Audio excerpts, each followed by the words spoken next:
Over time करते करते मेरी अचानक मौत हो गई और जब मेरी आंख खुली तो मैं एक प्रिमिटिव दुनिया में था। बर्फीली ठंड और चारों तरफ अनजान लोग थे। मेरा दिमाग बिल्कुल सुन्न पड़ गया था क्योंकि मैं अपनी ऑफिस डेस्क की जगह इस बर्फीली केव के अंदर जमीन पर पड़ा हुआ था। मैं बिल्कुल परेशान था कि आखिर मैं इस प्रिमिटिव ट्राइब में कैसे पहुंच गया। तभी एक लड़की मेरे पास आई और उसने बड़ी हैरानी से पूछा कि मैं कौन हूं और इस जगह पर कैसे आया। मैंने अपने सर को पकड़ते हुए उससे बताया कि मेरा नाम लू याओ है और मुझे कुछ नहीं पता, क्योंकि होश आते ही मैंने खुद को यहाँ पाया। मैंने उससे पूछा कि आखिर इस जगह पर चल क्या रहा है। उस लड़की ने एक लंबी सांस ली और मुझे बताया कि 3 दिन पहले उनकी ट्राइब पर एक अचानक हमला हुआ था। हमला करने वालों के पास आयरन स्पीयर्स थे और उनकी गिनती इन लोगों से कहीं ज्यादा थी। उसने बड़े दर्द भरे लहजे में कहा कि उस हमले के बाद अब उनकी ट्राइब में बस यही चंद लोग जिंदा बचे हैं। मैं चारों तरफ देख रहा था। हालत बेहद खराब थी। उनके पास जलाने के लिए आग नहीं थी और ना ही खाने के लिए कुछ बचा था। बाहर भयंकर बर्फीली हवा चल रही थी और मुझे लगने लगा था कि हम सबका यहाँ खात्मा होना तय है। उनमें से एक आदमी लकड़ी घिसकर आग जलाने की नाकाम कोशिश कर रहा था। उसने परेशान होकर कहा कि अगर आग नहीं जली तो आज रात हम में से कोई भी जिंदा नहीं बचेगा। वो बुरी तरह थक चुका था और उसने हार मान ली थी, पर उस लड़की ने उसके कंधे पर हाथ रखा और कहा कि हमें हिम्मत नहीं हारनी चाहिए और दोबारा कोशिश करनी चाहिए। मैंने भी अपने अंदर एक अजीब सी आग महसूस की। मुझे भी जिंदा रहना होगा। तभी मेरी नजर जमीन पर पड़े काले पत्थर पर पड़ी। मैंने जैसे ही उस पत्थर पर हाथ रखा, अचानक मेरी आंखों के सामने एक फ्लोटिंग स्क्रीन पॉपअप हुई। उस स्क्रीन पर लिखा था कि ये कोल है जो जलने के काम आ सकता है। और सबसे बड़ी बात, उस सिस्टम प्रॉम्प्ट ने मुझे बताया कि इस नए आइटम को डिस्कवर करने के लिए मुझे 5 फ्री स्टैट्स पॉइंट्स मिले हैं। मेरे होश उड़ गए थे। ये कोई सपना नहीं था, ये मेरा सिस्टम था जो जग चुका था। मैंने खुशी से उस पत्थर को उठाया और सबको बताया कि ये कोल है और ये आग जला सकता है। उन लोगों को मेरी बात पर बिल्कुल यकीन नहीं हो रहा था, पर मैंने उन्हें भरोसा दिलाया। तभी केव की दीवार पर मुझे एक मकड़ी दिखी। मैंने उसे भी फोकस किया और सिस्टम ने मुझे उस मकड़ी की जाले से रस्सी और वुंड्स को सिलने का काम कर सकता हूं ये बता दिया। और इस नई डिस्कवरी के लिए मुझे 5 और स्टैट्स पॉइंट्स मिल गए। मेरा दिमाग तेजी से चलने लगा था। मैंने अपना सिस्टम पैनल खोलकर देखा। सिस्टम ने बताया कि मैंने 2 नए आइटम्स डिस्कवर कर लिए हैं और मेरा प्रोग्रेस 30% हो चुका है। बिगिनर रिवॉर्ड अनलॉक करने के लिए मुझे बस एक और चीज डिस्कवर करनी थी, जिसके बाद मुझे फ्लेम स्पेल मिल जाता। मैंने खुद से कहा कि एक आखिरी चीज डिस्कवर करते ही मैं आग जला पाऊंगा। पर तभी केव के बाहर से खतरनाक आवाजें आने लगी। कुछ भेड़िए केव के अंदर घुस आए हैं। सबकी जान हलक में आ गई थी। उस लड़की ने हिम्मत दिखाते हुए कहा कि वो बाहर जाकर भेड़ियों का ध्यान भटकाएगी ताकि बाकी लोग बच सकें। पर मैं जानता था कि बिना आग के हम सब मारे जाएंगे। मैंने जल्दी से बाहर खड़े एक बड़े भेड़िए पर अपना फोकस किया। सिस्टम प्रॉम्प्ट आई और उस भेड़िए को आइडेंटिफाई कर लिया। उसी वक्त मेरा बिगनर टास्क कंप्लीट हो गया और मुझे मेरा फ्लेम स्पेल रिवॉर्ड मिल गया। मेरे चेहरे पर एक जीत वाली मुस्कान थी। मैं तुरंत आगे बढ़ा और मैंने अपना हाथ आगे करते हुए फ्लेम स्पेल कास्ट किया। मेरे हाथ से अचानक एक तेज आग की लपट निकली और उसने लकड़ियों को जला दिया। केव में अचानक रोशनी और गर्मी फैल गई। भेड़िए उस आग को देखकर डर गए और पीछे हटने लगे। मैंने गुस्से में उन भेड़ियों को वहां से भगा दिया।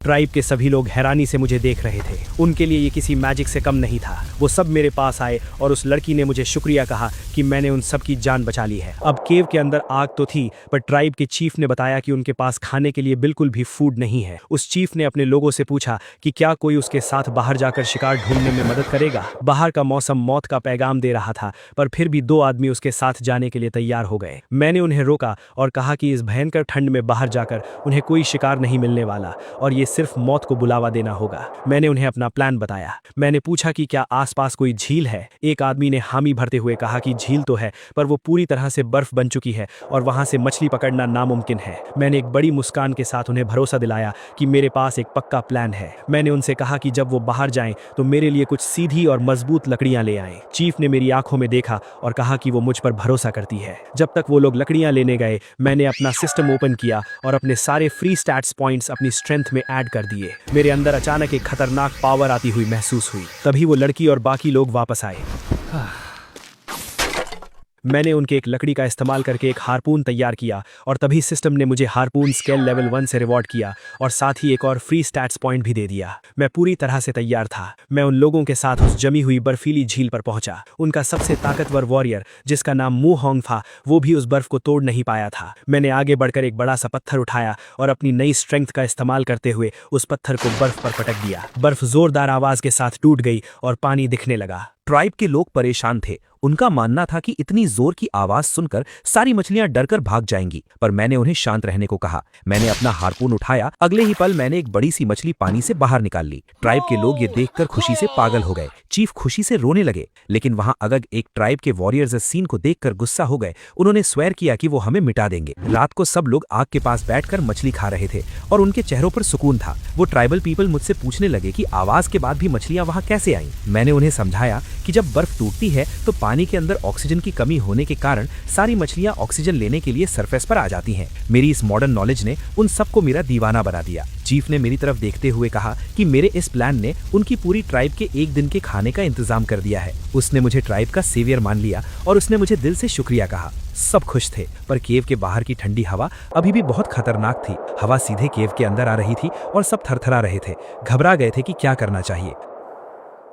मैंने खड़े होकर ऐलान किया कि मेरे पास इसका भी इलाज है। हम इस केव के लिए एक डोर बनाएंगे। उन लोगों ने अपनी जिंदगी में कभी डोर जैसी कोई चीज देखी ही नहीं थी। मैंने कहा कि जब मैं इसे बनाऊंगा तब तुम लोग ऑटोमेटिकली समझ जाओगे। मैंने सिस्टम विंडो में प्लान देखा। फिर मैंने मूहोंग को कुछ और लोगों के साथ लकड़ियां काटने के लिए ऑर्डर दिया। जब वो लोग ढेर सारी लकड़ियां लेकर आ गए तो मैंने अपना काम स्टार्ट किया। मैं बता नहीं सकता कि सिस्टम की ऑटो क्राफ्टिंग एबिलिटी कितनी ओपी थी। मेरी आंखों के सामने मेरे हाथ मैजिकली मूव कर रहे थे और बस कुछ ही मिनटों में लकड़ियों और बेलों को जोड़कर मैंने एक मजबूत दरवाजा तैयार कर लिया था। हम सब ने मिलकर उस भारी दरवाजे को गुफा के एंट्रेंस पर फिट कर दिया और अगले ही मोमेंट मिरेकल हो गया। बाहर की ठंडी हवा गुफा के अंदर आना पूरी तरह से ब्लॉक हो गई थी। गुफा के अंदर अचानक से रूम हीटर जैसी फीलिंग आने लगी। ट्राइब के लोग लिटरली खुशी से झूम उठे और बार बार कहने लगे कि ठंड चली गई है। उनके लिए मेरा बनाया हुआ ये दरवाजा किसी जादुई आइटम से कम नहीं था। सिस्टम ने मुझे इस नई आइटम को क्रिएट करने पर 5 स्टैट्स पॉइंट्स और रिवॉर्ड कर दिए थे। मैं मन ही मन सोच रहा था कि चाहे मैं इस प्रिमिटिव एरा में फंस गया हूं, पर मेरा ये चीटिंग सिस्टम मुझे पहले से भी कहीं ज्यादा डेंजरस और एक्साइटिंग लाइफ देने वाला है। पर लगता है हमारी किस्मत सच में खराब थी। बाहर से अचानक से बहुत सारी भेड़ियों की आवाजें आने लगी।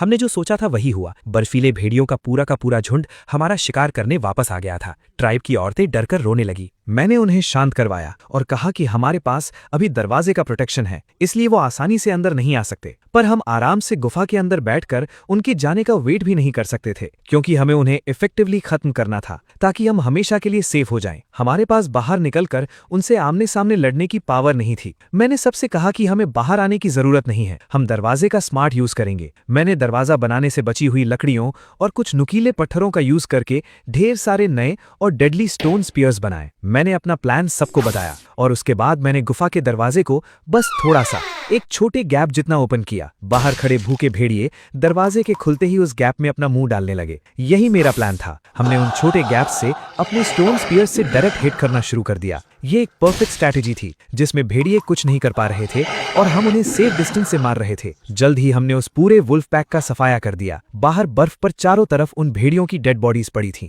ट्राइब के लोग खुशी से पागल थे, क्योंकि अब उनके पास अगले आधे महीने तक खाने के लिए बहुत सारा वुल्फ मीट आ चुका था। मूहोंग इमोशन में आकर मेरे आगे झुक गया और उसने मुझे ऑफिशियली अपना बॉस मान लिया। जब हम मीट कलेक्ट कर रहे थे तब अचानक से बर्फ से निकलकर एक स्नो वुल्फ कब ने अटैक कर दिया, पर मैंने उसे आसानी से हरा दिया। भले ही वो बस एक छोटा सा बच्चा था, पर इस प्रिमिटिव एरा के वुल्फ कप की ताकत किसी नॉर्मल मॉडर्न इंसान से कहीं ज्यादा थी। मूहोंग डर के मारे चीखने लगा और उसने पूछा कि बॉस, आपने इस भेड़िए को क्यों नहीं मारा? ये सिंपल था। जब मैंने इस छोटे वुल्फ कप को अपनी आंखों से फोकस किया तो सिस्टम ने मुझे दिखाया कि इस भेड़िए को टेम किया जा सकता है। ये सीरियसली एक नेक्स्ट लेवल चीज थी। मैंने मूहोंग को एक भुनी हुई मछली का टुकड़ा लाने को बोला और उस मीट को उस गुस्से में भरे वुल्फ कप के सामने डाल दिया। मैंने पूरी आंखों में आंखें डालकर उस कप से कहा कि मुझे अपना मास्टर एक्सेप्ट कर लो, वरना तुम्हारी भी मौत पक्की है। वो भेड़िया राजी हो गई। उस ट्राइब के लोगों ने अपनी जिंदगी में किसी जंगली भेड़िए को इंसान के आगे झुकते हुए नहीं देखा था, क्योंकि ये दुनिया अभी एनिमल हस्बेंड्री पीरियड में भी प्रॉपर्ली एंटर नहीं हुई थी।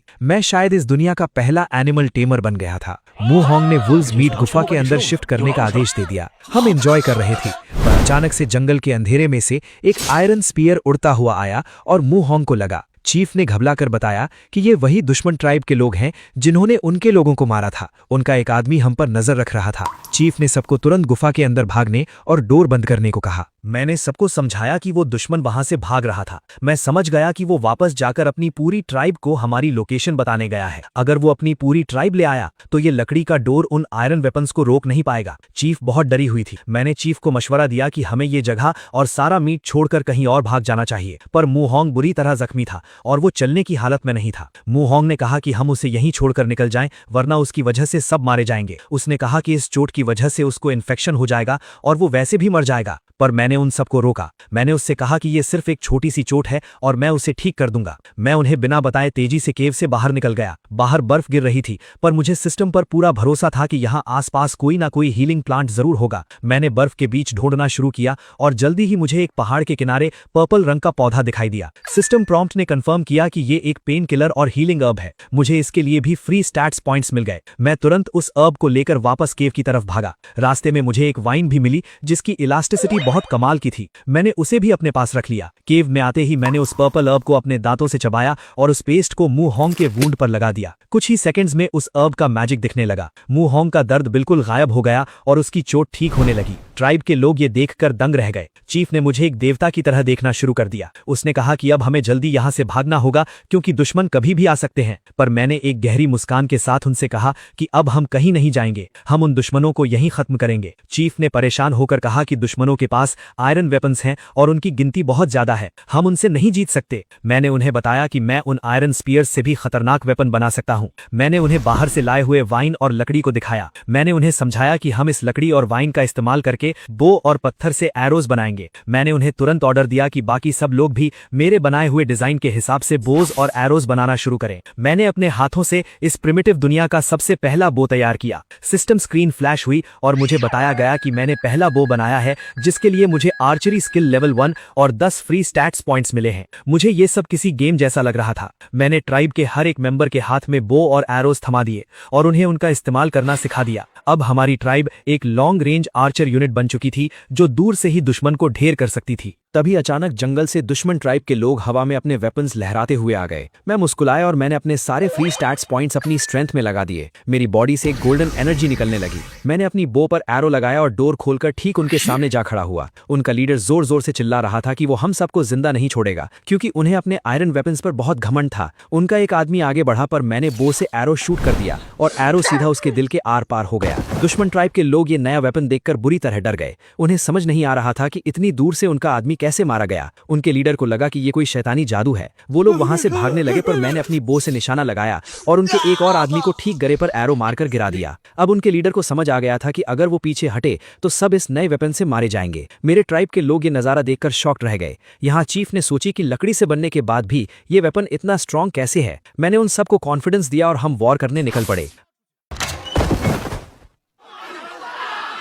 मू होंग को बो कंट्रोल करने में थोड़ा दिक्कत हुआ पर फिर भी हम आगे बढ़े। मीनवाइल ऑपोजिशन लीडर ने अपनी बची हुई ट्राइब को ऑर्डर दिया कि जो कोई भी पीछे हटेगा उसको 3 दिन तक खाना नहीं मिलेगा। उन सबको मजबूरन आगे बढ़ना पड़ा पर हमने उन पर एरोज की बारिश कर दी और उन सबको बर्फ पर लिटा दिया। जब लड़ाई शांत हुई तो हमने देखा कि दुश्मन ट्राइब का एक आदमी जिंदा बच गया था। वो मू होंग से लड़ने की कोशिश कर रहा था और मू होंग को जमीन पर पटक दिया। मैंने सबको ऑर्डर दिया कि उसे जिंदा पकड़ लो। जब उसे बांधकर मेरे पास लाया गया तो मैंने पूछा कि उसका नाम क्या है। उसने गुस्से में बताया कि उसका नाम शुएकू है। वो इनकार कर रहा था मेरी कोई भी बात मानने से। मैंने ऑर्डर दिया कि इसके कपड़े उतारकर इसे बाहर बर्फ में फेंक दो। इतनी ठंड में कोई भी इंसान कुछ ही सेकंड्स में जम जाता, पर 3 मिनट बाद भी उस शुएकू को कुछ नहीं हुआ था।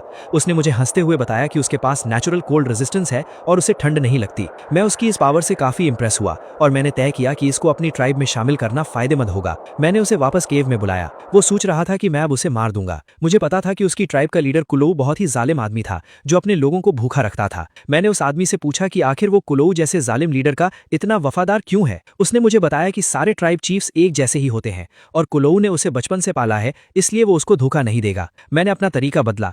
मुझे पता था कि वो भूखा है तो मैंने उसके सामने एक बड़ा सा भुना हुआ मीट का टुकड़ा रख दिया। उसकी आंखें बाहर आ गईं क्योंकि उसने ऐसी शानदार दावत कभी नहीं देखी थी। उसने सोचा कि मैं उससे खरीदने की कोशिश कर रहा हूँ। उसने गुस्से में वो मीट खा लिया और बोला कि वो मरने से पहले पेट भर खाना चाहता था, पर वो मुझे धोखा नहीं देगा। उसने जब अपना पेट भर लिया तो मैंने मुस्कुराते हुए अपने एक आदमी को इशारा किया। मेरे आदमी ने उसके हाथों की रस्सी काट दी। शुएकू बिल्कुल हैरान था। मैंने उससे कहा कि वो आजाद है और अपनी ट्राइब में वापस जा सकता है। मैंने उसे समझाया कि कुलोऊ के पास सब लोग गुलाम हैं, पर मेरी ट्राइब में हर एक आदमी को पेट भर खाना मिलता है। जो उसने अभी खाया वो हमारी ट्राइब का रोज का खाना है। वो वहां से उठा और भाग गया। मेरे लोगों ने परेशान होकर मुझसे पूछा कि मैंने उस दुश्मन को वापस क्यों जाने दिया। उन्हें लग रहा था कि वो वापस जाकर कुलौ को सब बता देगा और कुलौ अब अपनी पूरी ट्राइब के साथ हमले के लिए आएगा। मैंने उन्हें शांत किया और उन्हें बताया कि मैं यही चाहता था। मैं चाहता था कि वो वापस जाए और कुलौ को भड़काए ताकि कुलौ अपनी पूरी आर्मी यहाँ ले आए और हम उन्हें एक ही बार में हमेशा के लिए खत्म कर सकें। मैंने उन्हें अपना मास्टर प्लान समझाया।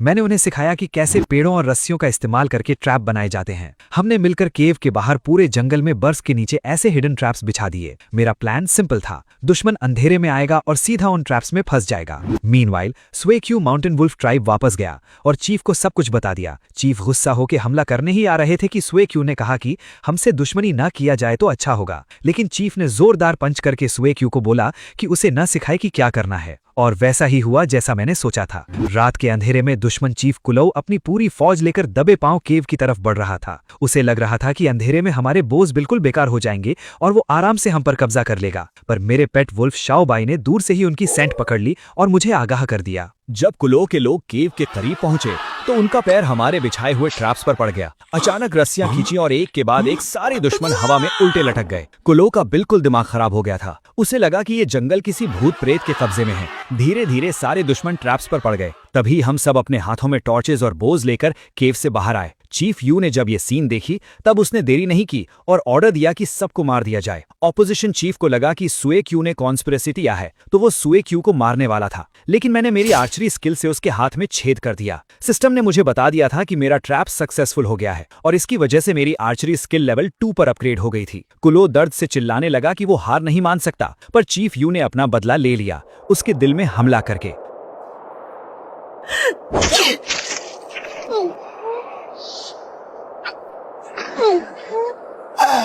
चीफ ने मुझे ट्राइब की जीत की बधाई दी और अपना सेवियर मानते हुए मुझ पर पूरा विश्वास जताया। हमने डिसाइड किया कि हम सीधा चलकर माउंटेन वुल्फ ट्राइब की रिसोर्सेज पर कब्जा कर लेंगे। रात भर में हमने दुश्मन की पूरी ट्राइब को खत्म कर दिया था। अगली सुबह मेरी ट्राइब के लोग खुशी से जश्न मना रहे थे। हमने कुलो की सेटलमेंट पर पूरा कब्जा कर लिया था। वहां आरामदायक गर्मा गर्म झोपड़ियां थीं और हम सबको केव की उस बर्फीली जमीन से छुटकारा मिल गया था। चीफ मेरे पास आई और उसने मुझे बताया कि उसने कल रात वाले बचे हुए सभी दुश्मनों को जिंदा पकड़ लिया है। मोहोंग ने गुस्से में कहा कि इन लोगों ने हमारी ट्राइब के मासूम लोगों को मारा था, इसलिए इन सबको मौत की सजा मिलनी चाहिए। मोहोंग ने अपना वेपन उठा लिया था उन दुश्मनों को मारने के लिए, पर चीफ ने तुरंत आगे बढ़कर मोहोंग को रुकने का ऑर्डर दिया। चीफ ने मुझसे पूछा कि अब क्या किया जाए। मैंने उसे समझाया कि इस प्रिमिटिव टाइम में ह्यूमन पावर की कीमत क्या होती है। मैंने उन दुश्मनों की तरफ इशारा करते हुए चीफ को बताया कि ये लोग हमारे लिए दुश्मन नहीं हैं, बल्कि ये हमारी वो फ्री लेबर हैं जो आगे चलकर हमारे नए एम्पायर को बनाने में दिन रात मजदूरी करेंगे। मैं इनकी जान बख्श दूंगा, पर उसके बदले में ये जिंदगी भर हमारे गुलाम बनकर रहेंगे।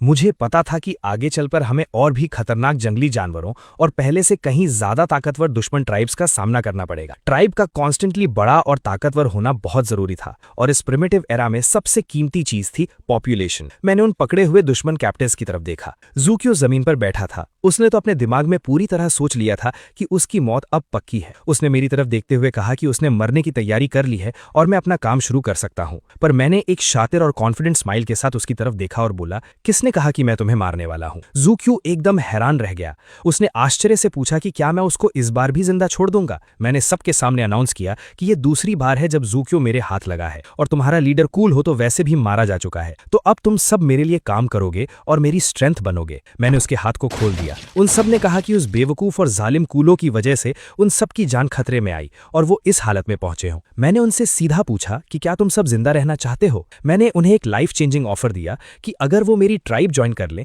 तो उन्हें किसी को मारने की जरूरत नहीं पड़ेगी। अपनी सच्चाई और दरियादिली प्रूफ करने के लिए मैंने ज़ूक्यू का एग्जाम्पल दिया। मैंने सबको बताया कि कैसे मैंने उसे 2 बार पकड़ा और दोनों बार बिना किसी नुकसान के छोड़ दिया। यहां तक कि मैंने उसे बेहतरीन रोस्टेड वुल्फ मीट भी खिलाया था। मैंने प्रॉमिस किया कि मेरी ट्राइब ज्वाइन करने पर हर किसी को रोज भरपेट खाना मिलेगा, कोई भूखा नहीं सोएगा। रोज भरपेट खाना, ये अल्फाज सुनकर उन सभी प्रिमिटिव लोगों की आंखों में ऐसी चमक आ गई जैसे उन्हें कोई खजाना मिल गया हो। उन्हें यकीन हो गया कि मैं सच बोल रहा हूं और मैं उनके पुराने लीडर जैसा बिल्कुल नहीं हूँ। उन सब ने तुरंत एक आवाज में मेरी ट्राइब ज्वाइन करने के लिए हाँ कर दी। मैंने अपने लोगों को ऑर्डर दिया कि इन सब के बंधन खोल दो और फीस्ट शुरू करो। मैंने उन्हें पिछली बार का बचा हुआ सारा वुल्फ मीट निकालकर खिलाने को कहा। वो लोग हैरान थे कि मैं दूसरे ट्राइब लीडर्स की तरह क्रूएल नहीं था। वो लोग भूखों की तरह मीट पर टूट पड़े, एक दूसरे से थोड़ा बहुत झगड़ भी रहे थे खाने के लिए। अब मुझे पूरा पता था कि ये सब लोग कंप्लीटली मेरे लॉयल हो चुके थे। चीफ यू चलकर मेरे पास आई और बोली कि उसने आज तक अपनी पूरी लाइफ में किसी को कैप्टिव्स के साथ ऐसा अच्छा बिहेव करते नहीं देखा और उसने मेरी विजनरी थिंकिंग की बहुत तारीफ की।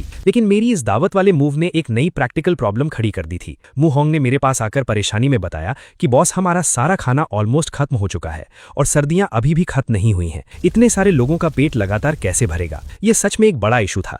अगर हम किसी तरह स्प्रिंग सीजन तक सर्वाइव कर लें तो सब कुछ ठीक हो जाएगा, पर तब तक खाने का बड़ा जुगाड़ करना जरूरी था। मैंने सोचा कि मुझे हंटिंग का कोई नया और इफेक्टिव तरीका ढूंढना होगा। बाहर हर तरफ सिर्फ और सिर्फ बर्फ की सफेद चादर बिछी थी। ऐसे में शिकार मिलना बहुत मुश्किल था। तभी मेरी नजर मेरे नए पेट श्याओ बाई पर पड़ी, जो मेरे पैरों के पास घूम रहा था। मैंने मू होंग से पूछा कि वुल्फ से इतनी बार लड़ाई करने के बाद उसे वुल्फ्स की सबसे बड़ी ताकत क्या लगती है। मू होंग थोड़ा कंफ्यूज था और उसने ना में सिर हिला दिया। मैंने उसे बताया कि वुल्फ्स की सबसे तगड़ी पावर और उनका मेन हथियार उनकी सेंस ऑफ स्मेल होती है।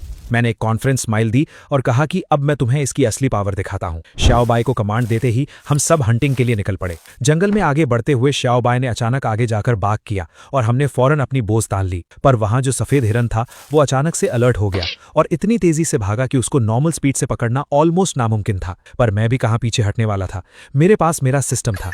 मैंने अपना सिस्टम पैनल ओपन किया और तुरंत अपने सारे अवेलेबल स्टैट पॉइंट्स एजिलिटी पर डाल दिए। एजिलिटी मैक्स आउट होते ही मेरी स्पीड अचानक से एक सुपर ह्यूमन लेवल पर पहुंच गई और मैं हवा को चीरते हुए उस हिरन के पीछे भागा। प्रिमिटिव जमाने के एनिमल्स भले ही साइज में ह्यूज थे, पर मेरी मॉडर्न सिस्टम स्पीड के आगे उनका बचना पॉसिबल नहीं था। मैंने परफेक्ट एम लिया और अपनी बो से एक तीर छोड़ दिया जो सीधा उस जायंट व्हाइट डियर को जा लगा और वो वहीं बर्फ पर ढेर हो गया। ये अकेला जायंट शिकार पूरी ट्राइब के लिए कई दिनों तक काफी था। मैंने सबको ऑर्डर दिया कि इस मस्ट डियर को उठाकर वापस बेस पर ले चलो। रात को आग के पास सब मजे से उस डियर का मीट खा रहे थे। एक बंदे ने मुझे चुपचाप खाते हुए देखकर मजाकी अंदाज में कमेंट मारा कि मैं कितने सोफिस्टिकेटेड और तमीज वाले तरीके से खाता हूँ, बिल्कुल उनकी ट्राइब की औरतों से भी ज्यादा नजाकत से। चीफ यू मेरे पास आकर बैठी। उसने मुझे थैंक यू कहा कि मेरी और सिर्फ मेरी वजह से आज पूरी ट्राइब एक साथ यूनाइटेड और सेफ फील कर रही है। उसने मुझसे गुजारिश की कि मैं इस नई और यूनाइटेड ट्राइब को एक नया नाम दूं। मैंने थोड़ा डीप सोचा और एक पावरफुल आवाज में सबके सामने कहा, दा हुआंग ट्राइब। दा हुआंग का मतलब है इस प्रिमिटिव वेस्टलैंड को कंप्लीटली कॉन्कर करना। सबको ये नाम बहुत पसंद आया। मैंने वहीं बैठे खुद से प्रॉमिस किया कि इस डेंजरस प्रिमिटिव एरा में मैं एक टॉप टियर लाइफ जीऊंगा। तभी मेरा सिस्टम एक्टिवेट हुआ और एक गोल्डन नोटिफिकेशन स्क्रीन पर पॉपअप हुआ। सिस्टम ने बताया कि दा हुआंग ट्राइब को सक्सेसफुली एस्टैब्लिश करने के लिए मुझे रिवॉर्ड के तौर पर 20 फ्री स्टैट्स पॉइंट्स और हीलिंग स्किल लेवल 1 मिल गया है। मैं अंदर ही अंदर बहुत खुश था कि मेरे पास अब हीलिंग की मैजिकल पावर थी। तभी मैंने उस डियर मीट का एक बड़ा टुकड़ा खाया और अचानक मेरा मुंह बहुत बुरा सा बन गया। मैं लगभग उसे थूकने वाला था। चीफ यू और मू होंग मेरी ऐसी हालत देखकर घबरा गए। उन्हें लगा कि मीट खराब है या मुझे कुछ हो गया है। उन्होंने परेशानी से पूछा कि बॉस, क्या आप बीमार पड़ गए हो? ये मीट तो उनके लिए एक अल्टीमेट लग्जरी डेलिकेसी थी। मैंने उन्हें समझाया कि मैं बीमार नहीं हूँ, बस बात यह है कि भले ही ये मीट उनके लिए बहुत ठीक हो, पर मैं एक ऐसी मॉडर्न जगह से आया हूँ कहाँ फूड में अलग अलग स्पाइसेस होते हैं। जब मैं शुरू में यहाँ आया था तब भूख और एक्सट्रीम ठंड की वजह से मैंने ये बेस्वाद मीट खा लिया था, पर अब इसमें तो सॉल्ट का नामो निशान तक नहीं है। मैं इसको डेली कैसे खाऊंगा? सॉल्ट, वो क्या होता है? उन्होंने हैरानी से पूछा। मैंने डिसाइड कर लिया था कि कल चाहे जो हो जाए मैं सॉल्ट ढूंढ कर ही रहूंगा। मैंने उन्हें डिटेल में बताया कि भले ही उन्होंने सॉल्ट का नाम नहीं सुना, पर उसके बिना कोई भी इंसान फिजिकली ठीक से जिंदा नहीं रह सकता। उसके बिना शरीर की सारी ताकत धीरे धीरे खत्म हो जाती है और इंसान वीकन हो जाता है। मैंने उनसे पूछा कि क्या उन्हें टाइम टू टाइम वाइल्ड जानवरों का कच्चा खून पीने की तलब होती है? उन्होंने हाँ में सिर हिलाया और अग्री किया। मैंने उन्हें समझाया कि खून पीना एक्चुअली बॉडी के अंदर सॉल्ट कंज्यूम करने का एक बहुत ही घटिया और इनएफिशिएंट तरीका है। मैंने उन्हें प्रॉमिस किया कि कल मैं उन्हें नेचर में पाया जाने वाला असली नेचुरल सॉल्ट दिखाऊंगा। प्रॉब्लम ये थी कि नेचुरल सॉल्ट था कहां? वो नदी के उस पार था जहां हम खड़े थे, पर नदी का पानी इतना फ्रीजिंग ठंडा था कि उसको तैर कर पार करना किसी आम प्रिमिटिव इंसान के बस की बात नहीं थी और उसमें जमकर मरने का पूरा रिस्क था। बोट बनाना अभी हमारे रिसोर्सेज के हिसाब से बहुत लंबा और मुश्किल काम था। सब परेशान थे कि वहां कैसे जाएंगे। तभी ज़ुएक्यू आगे आया और कॉन्फिडेंटली बोला कि बॉस, मैं जाऊंगा। उसे नेचुरली ठंड नहीं लगती थी, ये बात तो मैं भूल ही गया था। ज़ुएक्यू ने बिना सोचे उस बर्फीली नदी में जंप लगा दी और स्मूथली तैरकर उस पार चला गया। वहां पहुंचकर उसने किनारे पर जमे हुए क्रिस्टल क्लियर रॉक्स को उठाकर टेस्ट किया। उसके फेशियल एक्सप्रेशंस अचानक बदल गए, जिससे मुझे क्लियर पता चल गया था कि उसने सॉल्ट ढूंढ लिया है। उसने उस नमकीन स्वाद को अपनी लाइफ में पहली बार फील किया था और वो अमेज्ड था। उसने चिल्लाकर मुझसे पूछा कि बॉस, इस सॉल्ट को वापस हमारी तरफ कैसे लाना है। मैंने रिलैक्स होते हुए कहा कि तुम टेंशन मत लो, वही रुको, मैं अभी कुछ करता हूं। अब हमारे पास फाइनली सॉल्ट था, पर उसको स्टोर करने के लिए और सबसे इंपॉर्टेंट पानी उबालने के लिए हमें अच्छे बर्तन चाहिए थे। मू होंग ने आकर पूछा कि बॉस, अब हम आगे क्या करने वाले हैं। मैंने उसे समझाया कि अब हम प्रॉपर पॉटरी बनाएंगे। उसके लिए हमें सिर्फ अच्छी क्वालिटी की मिट्टी और फाइन सैंड की रिक्वायरमेंट थी। हम सब सैंड की तलाश में निकल पड़े और जल्द ही चीफ यू ने एक परफेक्ट स्पॉट पर फाइन सैंड ढूंढ निकाली। मिट्टी और सैंड को प्रॉपर रेशियो में मिक्स करके मैंने परफेक्ट क्ले बनाई और उस क्ले से प्रिमिटिव पॉटरी शेप करना शुरू किया। अब सबसे बड़ा चैलेंज था उस क्ले पॉटरी को आग में ठीक से पकाना। हमारे पास कोई प्रॉपर किल नहीं था जो फायर का टेम्परेचर इवनली कंट्रोल कर सके, इसीलिए इनिशियल अटेम्प्ट्स फेल हो गए और आधे कच्चे बर्तन टूट गए। मू होंग बहुत डिसअपॉइंटेड और सैड लग रहा था, पर मैंने उसे मोटिवेट किया और कहा कि हार नहीं माननी है, हम लगातार ट्राई करेंगे तो जरूर सक्सेस मिलेगी। मैंने उन्हें बताया कि अगर हमने पॉटरी ठीक से बना ली तो हम क्लीनली बॉइल्ड वाटर पी सकेंगे और अपना प्रेशियस सॉल्ट भी सेफली स्टोर कर पाएंगे। तभी जुएक्यू नदी पार से भागता हुआ वापस आया और उसके चेहरे पर एक्सट्रीम पैनिक था। उसने मुझे आकर हाँफते हुए बताया कि बॉस, उसने वहां दूसरी ट्राइब के लोगों को स्काउट करते हुए देखा है और वो जरूर डेडली येलांग ट्राइब के लोग हैं। उसने और डिटेल्स डिस्क्लोज की कि मारा गया कूलू हमेशा से येलांग ट्राइब के बॉस का अंडरलिंग था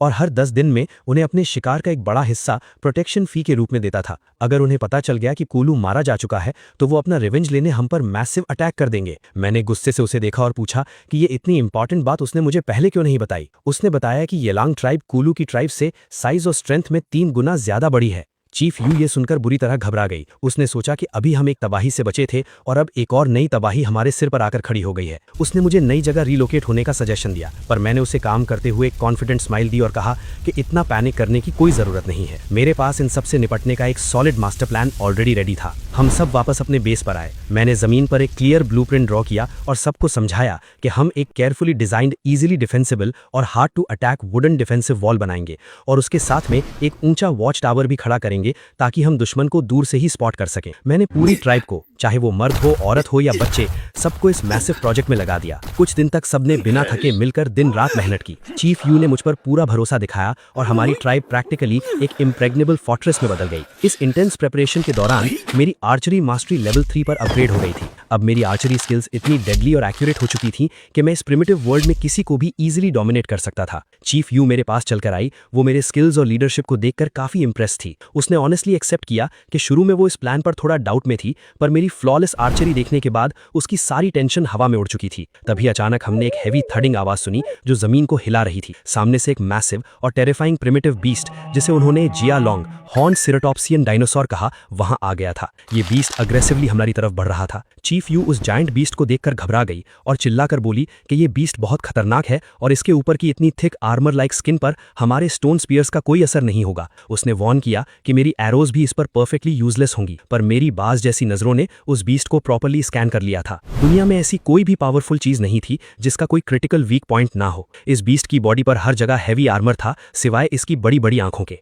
चीफ यू अभी भी चिल्ला रही थी कि वहां इतनी छोटी जगह एम करना नामुमकिन है, पर मैं तो आर्चरी लेवल 3 का मास्टर था। मैंने पीसफुली अपनी बो को उठाया, स्ट्रिंग को अपनी फुल पावर से पुल किया और एक एरो स्ट्रेट हवा को चीरते हुए उस बीस्ट की आंख के अंदर डाल दिया। बीस्ट दर्द से बुरी तरह चिल्लाता हुआ वहीं बर्फ पर गिरकर मर गया। दूर पेड़ों के पीछे से येलैंग ट्राइब के कुछ स्काउट्स छुपकर ये सब देख रहे थे। उनका लीडर कंप्लीटली हैरान था कि ऐसा जायंट आर्मर प्लेटेड बीस्ट किसी ने अकेले सिर्फ एक एरो से कैसे मार दिया। उन्हें सडनली रियलाइज हुआ कि ये जगह तो कूलू की टेरिटरी थी, पर मैं उनके लिए बिल्कुल अनजान था। फिर उनकी तीखी नजर चीफ यू पर पड़ी। उन्होंने तुरंत डिडक्शन लगाया कि कूलू जरूर इस नई फैक्शन द्वारा मारा गया है। ये रैन लीडर की आंखों में हवस और एक्सट्रीम गुस्सा दोनों साफ थे। उसने डिसाइड किया कि वो हमारी इस छोटी सी ट्राइब को पूरी तरह क्रश कर देगा, कूलू का बदला लेगा और चीफ यू को अपने लिए जबरदस्ती उठा लेगा। उन्होंने वहां से चुपके से निकलकर अपनी बड़ी आर्मी को प्लान करके लाने का डिसाइड किया। वापस बेस पर मू होंग खुशी से जोर जोर से उछल रहा था। उसने फाइनली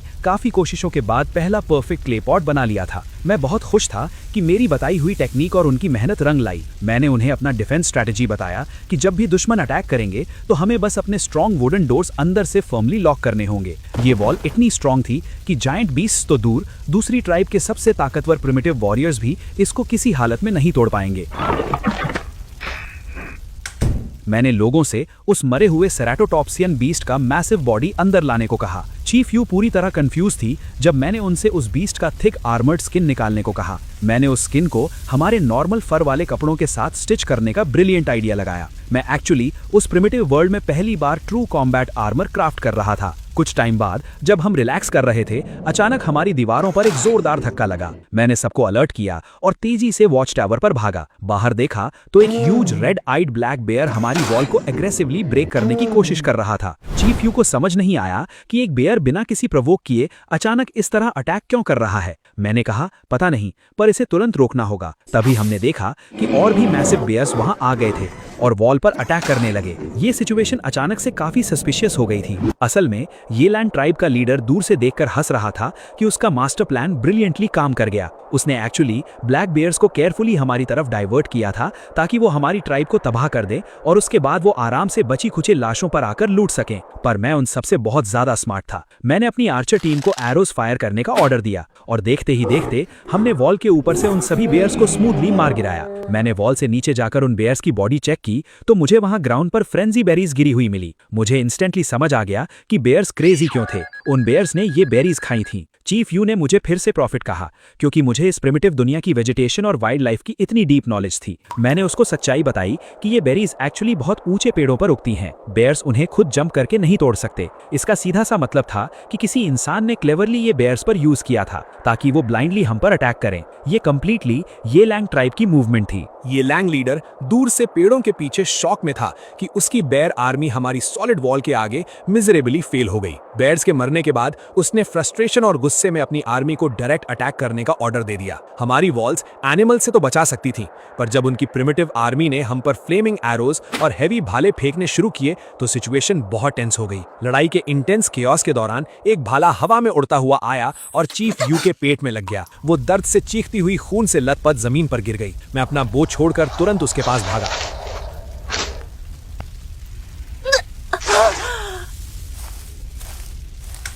उसने रोते हुए मुझे पकड़ते हुए कहा कि बॉस मुझे अभी छोड़ दो, ये इतनी फेटल चोट है कि मैं अब जिंदा नहीं बचूंगी। उसने आखिरी सांस लेते हुए कहा कि उसके बाद अब इस ट्राइब का इकलौता लीडर मैं ही हूं। उसकी आंखों में आंसू थे। उसने मरते मरते एक बहुत इमोशनल कन्फेशन किया कि इस प्रिमिटिव एरा में हर औरत का सिर्फ एक ही सबसे बड़ा सपना होता है, एक सबसे ताकतवर और स्मार्ट आदमी से शादी करना। और अगर वो आज जिंदा बचती तो उसकी आखिरी विश थी मुझसे शादी करने की, पर अब वो मरने वाली थी। मैंने उसकी बातों को सुनकर एक स्लाइट ग्रिन दी और स्मूथली बोला, किसने कहा कि तुम मरने वाली हो?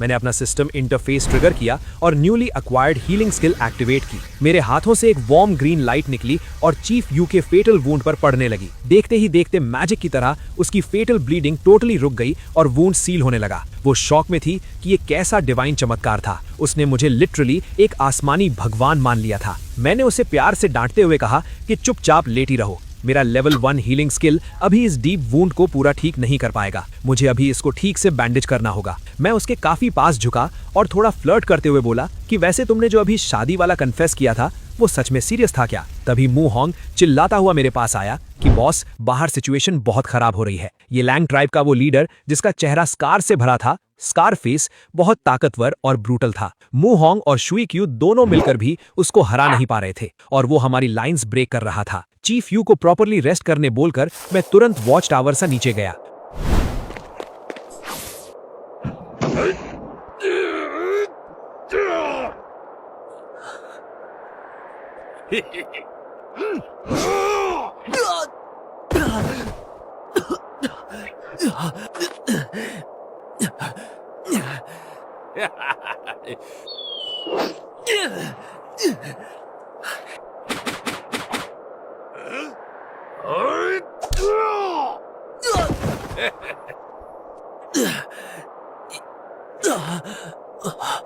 मैंने दुश्मनों के सामने बाहर निकलकर डायरेक्टली उन्हें फेस करने का डिसाइड किया। शुई क्यू नीचे जमीन पर खून में गिरा हुआ था। उसने मुझसे वॉर्न किया कि बॉस, ये स्कार फेस बहुत डेंजरस है। आप अकेले मत जाना। स्कारफेस ने मेरी तरफ देखकर जोरदार मजाक उड़ाया कि अब मैं उनके टॉप फाइटर को मार चुका हूं तो तुमने अपने इस डेलिकेट और वीक लुकिंग बॉस को भेज दिया। उसने प्राउडली डिक्लेयर किया कि मैं उसके सामने एक सेकंड भी नहीं टिक पाऊंगा। उसने कहा कि मुझ जैसे निठल्ले और निहत्थे को मारने के लिए उसको अपने आयरन वेपन की भी जरूरत नहीं है। उसने अपना भाला जमीन पर फेंक दिया और अपने बैर हैंड से मेरी तरफ चार्ज किया। उसने अपने पूरी ब्रूटल पावर से एक क्रशिंग पंच मेरे चेस्ट पर मारा, पर वो बेवकूफ नहीं जानता था कि मैंने उसके लिए क्या प्रिपेयर किया था। जैसे ही उसका थंडरिंग पंच मेरे चेस्ट पर लगा, एक लाउड मेटल लाइक क्लैशिंग आवाज आई और उसके हाथ से खून निकलने लगा। उसने पीछे हटकर डरते हुए पूछा कि ये हार्ड चीज क्या है। मैंने अपना फर कोट थोड़ा ओपन किया और उसके नीचे उस हॉर्न सेराटॉप्सियन की अनपियर्सिबल स्ट्रॉन्ग स्किन से बना आर्मर धूप में चमक रहा था। मैंने उससे कॉन्फिडेंटली बताया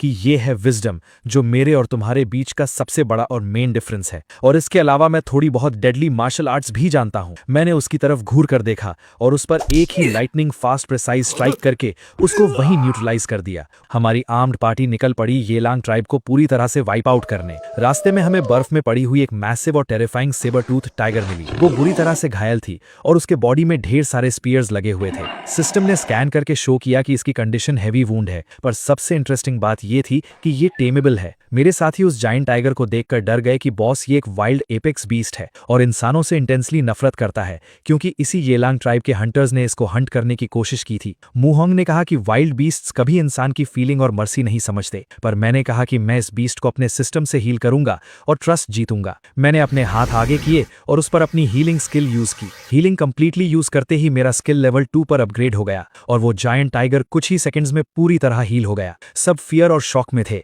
तभी शाओबाई भागकर आगे आया और अपनी वुल्फ लैंग्वेज में उस टाइगर से सॉफ्टली कम्युनिकेट करने लगा। उसने इफेक्टिवली उसे बता दिया कि मैंने उसकी जान बचाई है और मैं एक वर्दी मास्टर हूं। वो फियर्स सेबर टूथ टाइगर धीरे से मेरे सामने बो डाउन हो गया। मैंने एक giant prehistoric saber tooth tiger को सक्सेसफुली अपना कॉम्बैट राइड बना लिया था। मैंने मुहोंग और शिएक्यू को ऑर्डर दिया कि तुम लोग आगे जाओ और येलांग ट्राइब वालों को स्मूथली सरेंडर करने का आखिरी अल्टीमेटम दो। अगर वो बात ना माने तो जब मैं आऊंगा तब किसी पर कोई रहम नहीं करूंगा। उन दोनों ने जाकर ट्राइब के सामने सरेंडर प्रपोजल रखा, पर वो एरोगेंट प्रिमिटिव वॉरियर्स थे। वो ऐसे बिना लड़े हार कहाँ मानने वाले थे। उन्होंने चिल्लाकर रिफ्यूज कर दिया कि उनका ट्राइब सिर्फ और सिर्फ रॉ स्ट्रेंथ को पूछता है और हमें उन्हें कॉम्बैट में हराकर दिखाना पड़ेगा, वरना वो नहीं झुकेंगे। तभी मैं अपने नए सेबर टूथ टाइगर को राइड करता हुआ प्योर अल्टीमेट स्वैग और डोमिनेंट ऑरा के साथ उनके कैंप में एंटर हुआ। एक giant pre historic apex beast को एक इंसान के इशारे पर नचाते हुए देखकर उन सब की आंखें डर के मारे बाहर आ गईं। एक सेकंड पहले जो वॉरियर सरेंडर ना करने की बड़ी बड़ी कस्में खा रहे थे, वो मेरी ये सुप्रीम पावर देखकर तुरंत मेरे आगे घुटनों पर गिर गए। उन्होंने बिना किसी कंडीशन के अपनी डिफीट एक्सेप्ट कर ली और मेरी टीम में लॉयल होकर शामिल हो गए। वापस बेस आने पर सब लोग बहुत जश्न मना रहे थे। क्ले पॉट्स आग पर रखे थे जिनमें गर्म पानी उबल रहा था और फ्रेशली रोस्टेड मीट पर नया लाया हुआ सॉल्ट लगा हुआ था। खाने का टेस्ट अब एक अलग ही नेक्स्ट लेवल पर पहुंच चुका था। चीफ यू ने मुझे देखकर एक वार्म स्माइल की और बोली कि बॉस, आपकी लीडरशिप की वजह से हमने जो सपने में भी नहीं सोचा था वो मिरेकल हो गया। हमारी ट्राइब इतनी बड़ी हो चुकी है और ऐसा लग्जेरियस सिविलाइज्ड लाइफस्टाइल जी रही है, ये सब आपकी मेहरबानी है। मैंने एक कॉन्फिडेंट और डिटर्मिन्ड लुक के साथ कहा कि ये तो बस हमारी शुरुआत है। तभी अचानक मेरे सामने एक ग्लोइंग गोल्डन इंटरफेस फ्लैश हुआ। सिस्टम ने बताया कि मेरी ट्राइब एक सिग्निफिकेंटली लार्ज स्केल पर एक्सपैंड हो चुकी है। इस मॉन्यूमेंटल अचीवमेंट पर मुझे एक god tier unique divine power realm of the leader level 1 मिली है। इस पावर का इफेक्ट ये था कि मेरी ट्राइब की टेरिटरी के अंदर मौजूद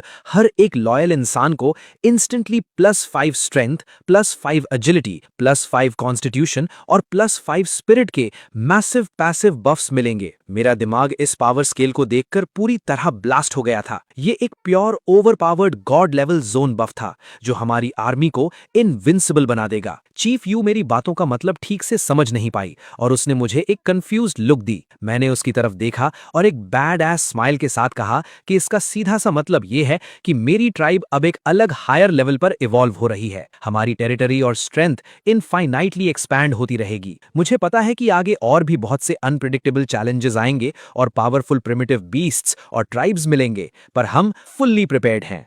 1 महीना बीत चुका था और सर्दियां अब धीरे धीरे खत्म हो रही थीं। बर्फ पिघल रही थी और हर तरफ हरियाली छाने लगी थी। चीफ यू मेरे साथ मेरी सवारी मेरे सेबर टूथ टाइगर पर बैठी थी। हम अपने डाहुआंग ट्राइब के इलाके का मुआयना कर रहे थे। चीफ यू ने बहुत ही इज्जत और हैरानी के साथ मेरी तरफ देखा और कहा कि लुयाओ, मैं सच में तुम्हारी बहुत इज्जत करती हूँ। उसने मुझे बताया कि जैसे जैसे सर्दियां जा रही हैं, जंगली जानवर भी बढ़ रहे हैं, पर मेरी बनाई हुई उन मजबूत लकड़ी की दीवारों ने न सिर्फ दुश्मनों को बल्कि उन खूंखार जंगली जानवरों को भी हमारे बेस से दूर रखा हुआ है। उसने आगे कहा कि जैसे जैसे हमारी पॉपुलेशन बढ़ी थी, हमारे सामने खाने की बहुत बड़ी प्रॉब्लम आ खड़ी हुई थी, पर मेरे हंटिंग स्क्वाड बनाने के आइडिया ने सब कुछ बदल कर रख दिया। अब हमारे पास खाने की कोई कमी नहीं थी। मैंने मुस्कुराते हुए उसे जवाब दिया कि यह हंटिंग स्क्वाड सिर्फ शिकार करने के लिए नहीं है। ये स्क्वाड असल में हमारे लोगों की आर्चरी स्किल्स को तेज करने और हंटिंग स्वॉर्डमैनशिप को तेज करने के लिए एक बहुत बड़ा और इम्पॉर्टेंट तरीका है। मेरा अल्टीमेट गोल कुछ और ही था। मैं इस प्रिमिटिव दुनिया के लोगों को ट्रेन करके एक प्रोफेशनल आर्मी बनाना चाहता था जो किसी भी खतरे का डट कर सामना कर सके। तभी सामने से कुछ साथी भागते हुए हमारी तरफ आए। उसने दूर से ही चिल्लाते हुए कहा कि चीफ, लुयाओ बॉस, आगे कुछ गड़बड़ है। मैंने तुरंत अपने टाइगर को रोका और पूछा कि क्या कोई बहुत बड़ा शिकार है। उसने हांफते हुए बताया कि हमने किसी दूसरे ट्राइब के 2 स्काउट्स को पकड़ा है। मैं तभी निकल पड़ा। मैं थोड़ा हैरान हुआ कि इस इलाके में अभी भी कोई और ट्राइब बची हुई है। खतरे सच में कभी खत्म होने का नाम नहीं लेते। मुहोंग ने गुस्से में बताया कि बॉस, ये दोनों किसी दूसरे कबीले के स्काउट्स हैं और जैसे ही हमारी हंटिंग टीम ने इन्हें देखा, इन्होंने बिना कुछ सोचे समझे सीधे हमारे लोगों पर अपने थ्रोइंग स्पीयर्स से जानलेवा हमला कर दिया था। पर किस्मत अच्छी थी कि हमारे आदमियों के पास बॉस के बनाए हुए डेडली बोस थे, जिनकी वजह से उन्होंने दूर से ही इन दोनों को इजीली ओवरपावर कर लिया और जिंदा पकड़कर ले आए। मुहोंग ने परेशानी से कहा कि उसने इन दोनों से बहुत कुछ उगलवाने की कोशिश की, पर ये दोनों लिटरली कुछ भी बोलने को तैयार नहीं है। मैंने उन दोनों कैदियों की तरफ देखा। मैंने बहुत ही सख्त आवाज में उनसे पूछा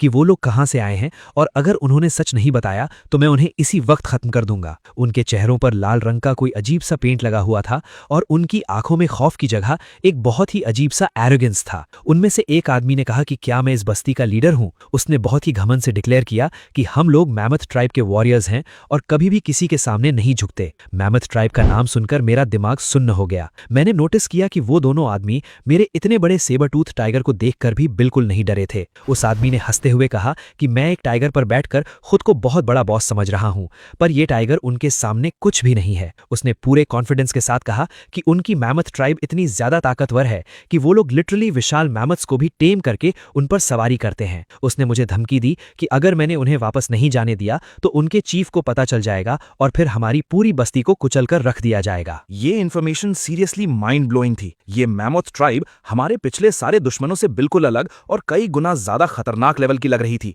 इस प्रिमिटिव एला में ऐसे एडवांस्ड और पावरफुल कबीले का होना मेरे लिए एक बहुत बड़ा शौक था। मैंने तुरंत मुहोंग को ऑर्डर दिया कि इन दोनों को खींचकर अंदर ले जाओ और मजबूती से बांधकर बंद कर दो। चीफ यू मेरे पास आई और उसके चेहरे पर साफ डर नजर आ रहा था। उसने घबराते हुए पूछा कि लुयाओ, अब हम क्या करेंगे। उसने कहा कि अगर वो स्काउट्स वापस नहीं गए तो उनकी ट्राइब उन्हें ढूंढते हुए डेफिनेटली हमारी बस्ती तक पहुंच जाएगी। चीफ यू की टेंशन बिल्कुल वैलिड थी। मुहोंग ने कहा कि अगर वो लोग सच में विशाल मैमथ्स पर बैठकर लड़ाई करते हैं तो हमारी ये लकड़ी की दीवार उनके सामने कागज की तरह टूट जाएगी। मैंने उन दोनों को शांत किया और कहा कि भले ही उनके पास मैमथ्स हों, पर मेरे पास मेरा सेबर टूथ टाइगर है और मैं उनसे बिल्कुल नहीं डरता। पर प्रॉब्लम ये थी कि मेरे पास सिर्फ एक टाइगर था। अगर मुझे उस मैमथ ट्राइब को पूरी तरह से हराना था तो मुझे अपनी आर्मी के लिए माउंट्स चाहिए थे। तभी मेरी नजर दूर जंगल के किनारे घास चरते हुए कुछ जानवरों पर गई। वो जानवर देखने में बिल्कुल वाइल्ड हॉर्सेस जैसे लग रहे थे, पर उनके शरीर पर टाइगर जैसी स्ट्राइप्स बनी हुई थी। उन्हें देखते ही मेरे दिमाग की बत्ती जल गई बॉस। मुझे मेरे प्लान का सबसे इंपॉर्टेंट पीस मिल गया था। मैंने उन दोनों को इशारा करते हुए कहा कि हमें मैमथ से लड़ने के लिए ताकत की जरूरत नहीं है, हमें सिर्फ एक चीज चाहिए और वो है स्पीड। अगर हमारे वॉरियर्स इन वाइल्ड हॉर्सेस पर बैठकर लड़ना सीख जाएं तो हम स्पीड में उन भारी भरकम मैमथ्स को इजीली बीट कर देंगे। हजारों सालों की ह्यूमन हिस्ट्री गवाह है कि घोड़े हमेशा से इंसानों के सबसे बेहतरीन और लॉयल साथी रहे हैं। मैंने बिना कोई टाइम वेस्ट किए ऑर्डर दिया कि उन सभी वाइल्ड हॉर्सेस को कैप्चर करके बस्ती में लाया जाए और आज से ही हमारे सारे आदमी हॉर्स राइडिंग की प्रैक्टिस शुरू करेंगे। उस तरफ मैमथ ट्राइब के बेस में एक बहुत ही विशाल और खूंखार दिखने वाला आदमी एक ऊंचे सिंहासन पर बैठा था। उसके चेहरे पर भी वही लाल पेंट था। वो उनका लीडर था। उसके आदमियों ने उसे आकर रिपोर्ट दी कि उनके 2 स्काउट्स मिसिंग हैं और वापस नहीं आए हैं। उस लीडर ने गुस्से में ऑर्डर दिया कि एक मैमथ तैयार करो और जाकर पता लगाओ कि आखिर उन दोनों स्काउट्स के साथ क्या हुआ है। इधर हमारी बस्ती में मैंने सारे फिजिकली स्ट्रांग आदमियों को एक एक वाइल्ड हॉर्स दे दिया था, पर राइडिंग सीखना इतना ईजी नहीं था। वो बेचारे प्रिमिटिव लोग बार बार घोड़ों से जमीन पर गिर रहे थे। मैं उन्हें इंस्ट्रक्ट कर रहा था और उन्हें लगातार प्रैक्टिस करने के लिए फोर्स कर रहा था। तभी मैंने मूहोंग से पूछा कि तुम्हारी आर्चरी की प्रैक्टिस कैसी चल रही है। मूहोंग ने अपना सिर खुजाते हुए कहा कि बॉस, प्रॉब्लम आर्चरी की नहीं है। वो जब भी तीर चलाने के लिए बो स्ट्रिंग को पूरी ताकत से खींचता है तो उसकी रॉ स्ट्रेंथ की वजह से पूरी की पूरी लकड़ी की बो ही बीच से टूट जाती है। ये सच में एक बहुत बड़ा इशू था। मैंने मूहोंग को अपने साथ चलने को कहा। हम बस्ती के उस हिस्से में गए जहां शिकार किए हुए जानवरों का गोश्त रखा जाता था। मैंने वहां से एक मरे हुए जानवर की लंबी सी मोटी नस को उठाया। मैंने मूहोंग को एक्सप्लेन किया कि हम जो बोझ जंगली बेलों से बना रहे थे उनकी टेंशन और स्ट्रेंथ बहुत कम थी, पर अगर हम इन जानवरों की मजबूत नसों का इस्तेमाल करके बो स्ट्रिंग बनाएं तो वो इजीली किसी भी स्ट्रांग वॉरियर की ताकत को बर्दाश्त कर लेगी और कभी नहीं टूटेगी।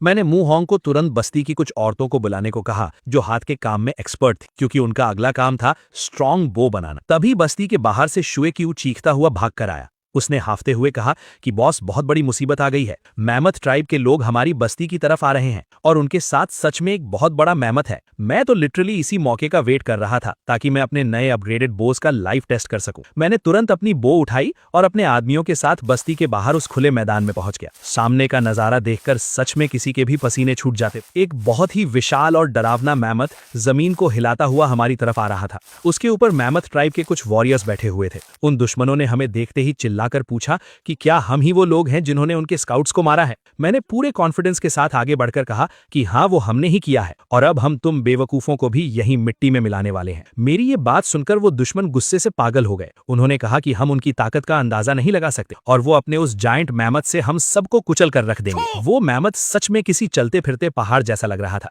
जब वो हमारी तरफ दौड़ा तो जमीन इतनी जोर से कांप रही थी कि मेरे आदमियों के चेहरे पर खौफ आ गया था। एक आदमी ने डर कर कहा कि बॉस, ये जानवर बहुत बड़ा है, हम इसे कैसे रोकेंगे। मैंने एक काम स्माइल के साथ कहा कि मुझ पर भरोसा रखो। मैंने अपनी नई अपग्रेडेड बो को उठाया और उस पर एक तीर चढ़ाया। मेरे बाकी आदमियों ने भी अपनी बोझ तैयार कर ली। मैंने सिस्टम इंटरफेस में चेक किया तो मेरी एजिलिटी और स्ट्रेंथ पूरी तरह से बफ्ड थी। जैसे ही वो मैमथ हमारी रेंज में आया, मैंने जोर से ऑर्डर दिया और हम सब ने एक साथ अपने तीरों की बारिश कर दी। वो तीर इतनी ज्यादा इंसेन स्पीड और डेडली फोर्स के साथ निकले कि उन्होंने हवा को चीरते हुए सीधा उस मैमथ के शरीर और उसकी आंखों में गहराई तक एंट्री कर ली। वो विशाल जानवर दर्द से भयंकर आवाज में चिंघाड़ा और अगले ही पल वो पहाड़ जैसा मैमथ एक बहुत बड़े धमाके के साथ जमीन पर गिरकर ढेर हो गया। उसके ऊपर बैठे दुश्मन भी बुरी तरह से कुचले गए। ये सीन देखकर मेरे आदमियों की आंखें फटी की फटी रह गई। ये मेरे नए बोझ की पावर का अल्टीमेट प्रूफ था। तभी मेरी आंखों के सामने सिस्टम का ग्लोइंग पैनल फ्लैश हुआ। सिस्टम ने मुझे एक शानदार नोटिफिकेशन दिया कि मैंने सक्सेसफुली एक अपग्रेडेड बो का यूज करके एक मैमथ को हंट किया है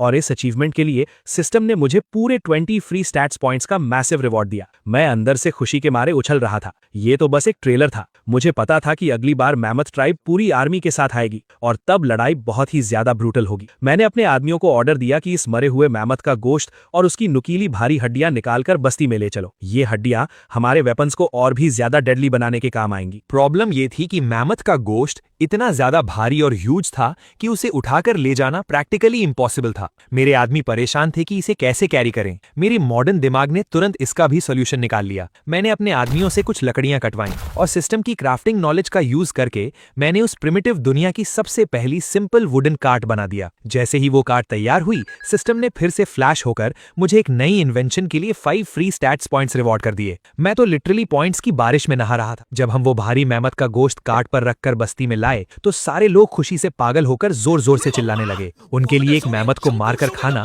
किसी बहुत बड़े चमत्कार और फख्र की बात थी। रात को बस्ती के बीच में एक बहुत बड़ी आग जलाई गई और वो सारा गोश्त भुनने के लिए रख दिया गया। सब लोग उस गोश्त पर टूट पड़ना चाहते थे, पर मैंने उन्हें लाउड आवाज में रुकने को कहा। मैंने डिक्लेयर किया कि ये मैमथ का गोश्त कोई नॉर्मल खाना नहीं है। ये सिर्फ उन असली बहादुर वॉरियर्स को मिलेगा जिन्होंने खुद को साबित किया है। मूहोंग ने हैरानी से पूछा कि बॉस, आपके हिसाब से असली वॉरियर कौन है? मैंने कहा कि आज सिर्फ वो लोग ये गोश्त खाएंगे जिन्होंने हॉर्स राइडिंग को पूरी तरह से मास्टर कर लिया है। मेरी ये बात सुनकर बस्ती के 8 फिजिकली स्ट्रांग और फिट आदमी पूरे कॉन्फिडेंस के साथ आगे आए। उन्होंने कहा कि बॉस, हम घोड़ा चलाना सीख चुके हैं। वो सच में बहुत ही ज्यादा टैलेंटेड और फास्ट लर्नर्स थे। मैंने उन्हें शाबाशी दी और कहा कि आज से तुम 8 लोग मेरी ग्रेट वेस्टलैंड ट्राइब की एलीट स्काउट्स हो। घोड़ों की स्पीड के साथ अब तुम्हारी रेंज बहुत बढ़ गई है। मैंने उन 8 को 2-2 की टीम में डिवाइड किया और उन्हें मैप समझाते हुए ऑर्डर दिया कि कल सुबह होते ही तुम लोग ईस्ट, वेस्ट, नॉर्थ और साउथ चारों डायरेक्शंस में निकल जाओगे। तुम्हारा मिशन मैमथ ट्राइब के मेन बेस को ढूंढना है।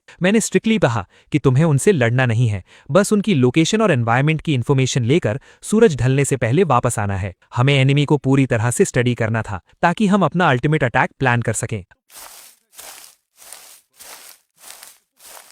अगली सुबह वो स्काउट्स अपने मिशंस पर निकल गए। उधर मैमथ ट्राइब के बेस में उनका लीडर गुस्से से आग बबूला हो रहा था। उसे खबर मिल चुकी थी कि उनका भेजा हुआ मैमथ और आदमी मारे जा चुके हैं। उसने पूरी अल्फा एनर्जी के साथ चिल्लाकर अपनी आर्मी को ऑर्डर दिया कि कल सुबह हमारी पूरी फोर्स उस अनजान बस्ती पर अटैक करेगी और वहां के एक एक इंसान को बेदर्दी से काट कर रख देगी। उसका घमंड आसमान पर था। इधर मैं अपनी गुफा में बिना सोचे समझे दिन रात मेहनत कर रहा था। लकड़ियों को काटना, रस्सियों को बांधना और वेट बैलेंस करना। पूरे एक दिन और एक रात की एक्सट्रीम मेहनत के बाद फाइनली मेरा प्रोजेक्ट कंप्लीट हो गया। जैसे ही मैंने आखिरी रस्सी बांधी, सिस्टम का इंटरफेस एक बहुत ही ब्राइट गोल्डन रोशनी के साथ फ्लैश हुआ। सिस्टम ने मुझे एक एपिक नोटिफिकेशन दिया। मैंने सक्सेसफुली एक हेवी सीज वेपन बना लिया था जिसका नाम था कैटापुल्ट। और सबसे क्रेजी बात ये थी कि इस मैसिव इन्वेंशन के लिए सिस्टम ने मुझे पूरे 30 फ्री स्टैट्स पॉइंट्स का गॉड टियर रिवॉर्ड दिया था। ये सच में अनबिलीवेबल था। मैं बाहर आया तो देखा कि बस्ती में पैनिक का माहौल था। मेरे स्काउट्स वापस आ चुके थे। उन्होंने घबराते हुए मुझे बताया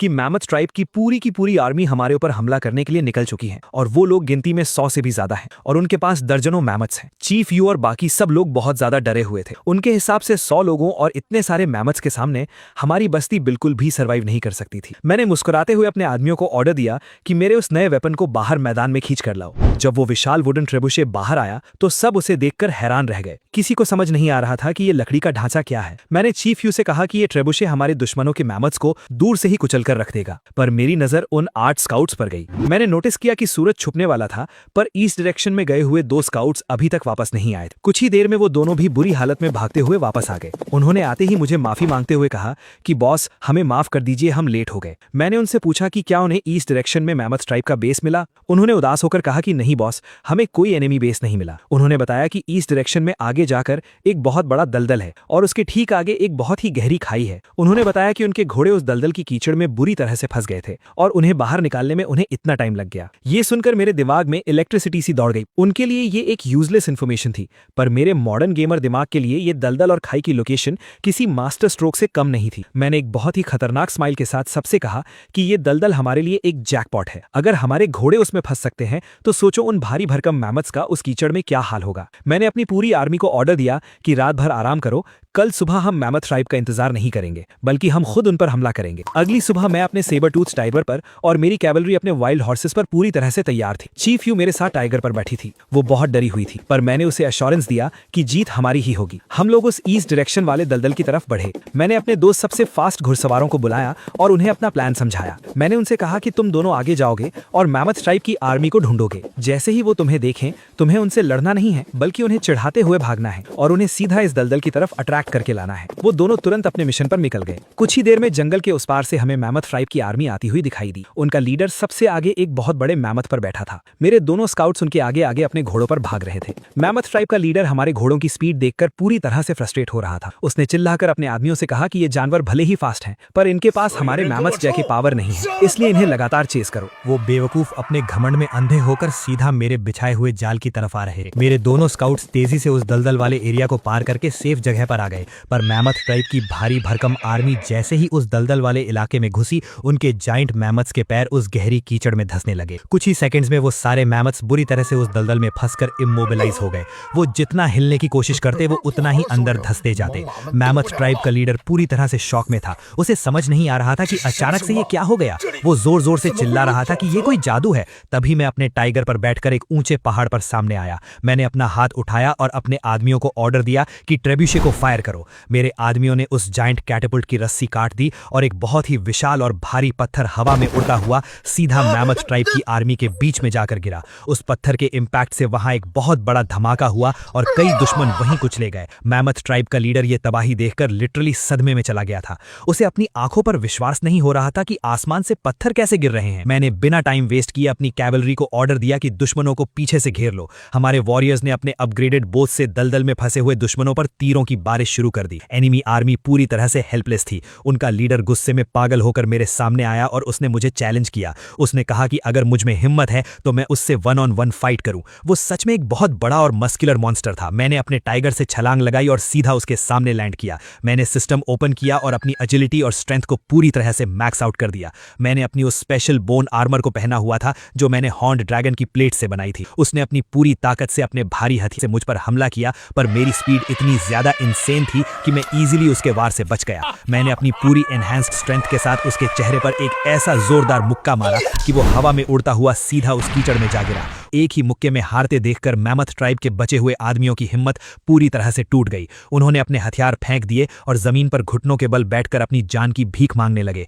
हमारी विक्ट्री एब्सोल्यूट और कंप्लीट थी। हम लोग जीत का जश्न मना ही रहे थे कि तभी अचानक उस दलदल से एक बहुत ही अजीब सी और गंदी स्मेल आने लगी। वहां का पानी उबलने लगा और हवा में एक पर्पल रंग का धुआं सा फैलने लगा। मैमथ ट्राइब के जो कैदी उस दलदल के पास जमीन पर बैठे थे वो अचानक से खांसने लगे। उनके मुंह से खून निकलने लगा और वो तड़प कर जमीन पर गिरने लगे। चीफ यू ने घबराकर बताया कि ये जहरीली गैस है जो इस दलदल से निकल रही है। उसने कहा कि हमें तुरंत यहां से भागना चाहिए वरना हम सब भी मारे जाएंगे। पर मैं उन कैदियों को ऐसे मरने नहीं दे सकता था। मुझे अपनी आर्मी को एक्सपैंड करने के लिए इन स्ट्रांग आदमियों की बहुत जरूरत थी। मैंने बिना अपनी जान की परवाह किए अपना फोकस उन मरते हुए कैदियों पर किया। मैंने तुरंत अपने दिमाग में हीलिंग स्पेल एक्टिवेट किया। सिस्टम नोटिफिकेशन फ्लैश हुई कि मेरा हीलिंग स्पेल लेवल 1 अब लेवल 2 पर अपग्रेड हो चुका है। मेरे दोनों हाथों से एक बहुत ही इंटेंस और ब्राइट हरे रंग की मैजिकल एनर्जी निकली और एक वेव की तरह उन सभी तड़पते हुए कैदियों के शरीर के अंदर चली गई। मैजिक का असर इंस्टेंटली हुआ। उनका खांसना बंद हो गया, उनके घाव भर गए और वो जहर के असर से पूरी तरह से बाहर आ गए। वो कैदी इस जादुई पावर को देखकर लिटरली मेरे आगे सजदे में गिर पड़े। उन्होंने रोते हुए कहा कि मैं कोई इंसान नहीं बल्कि खुद भगवान हूं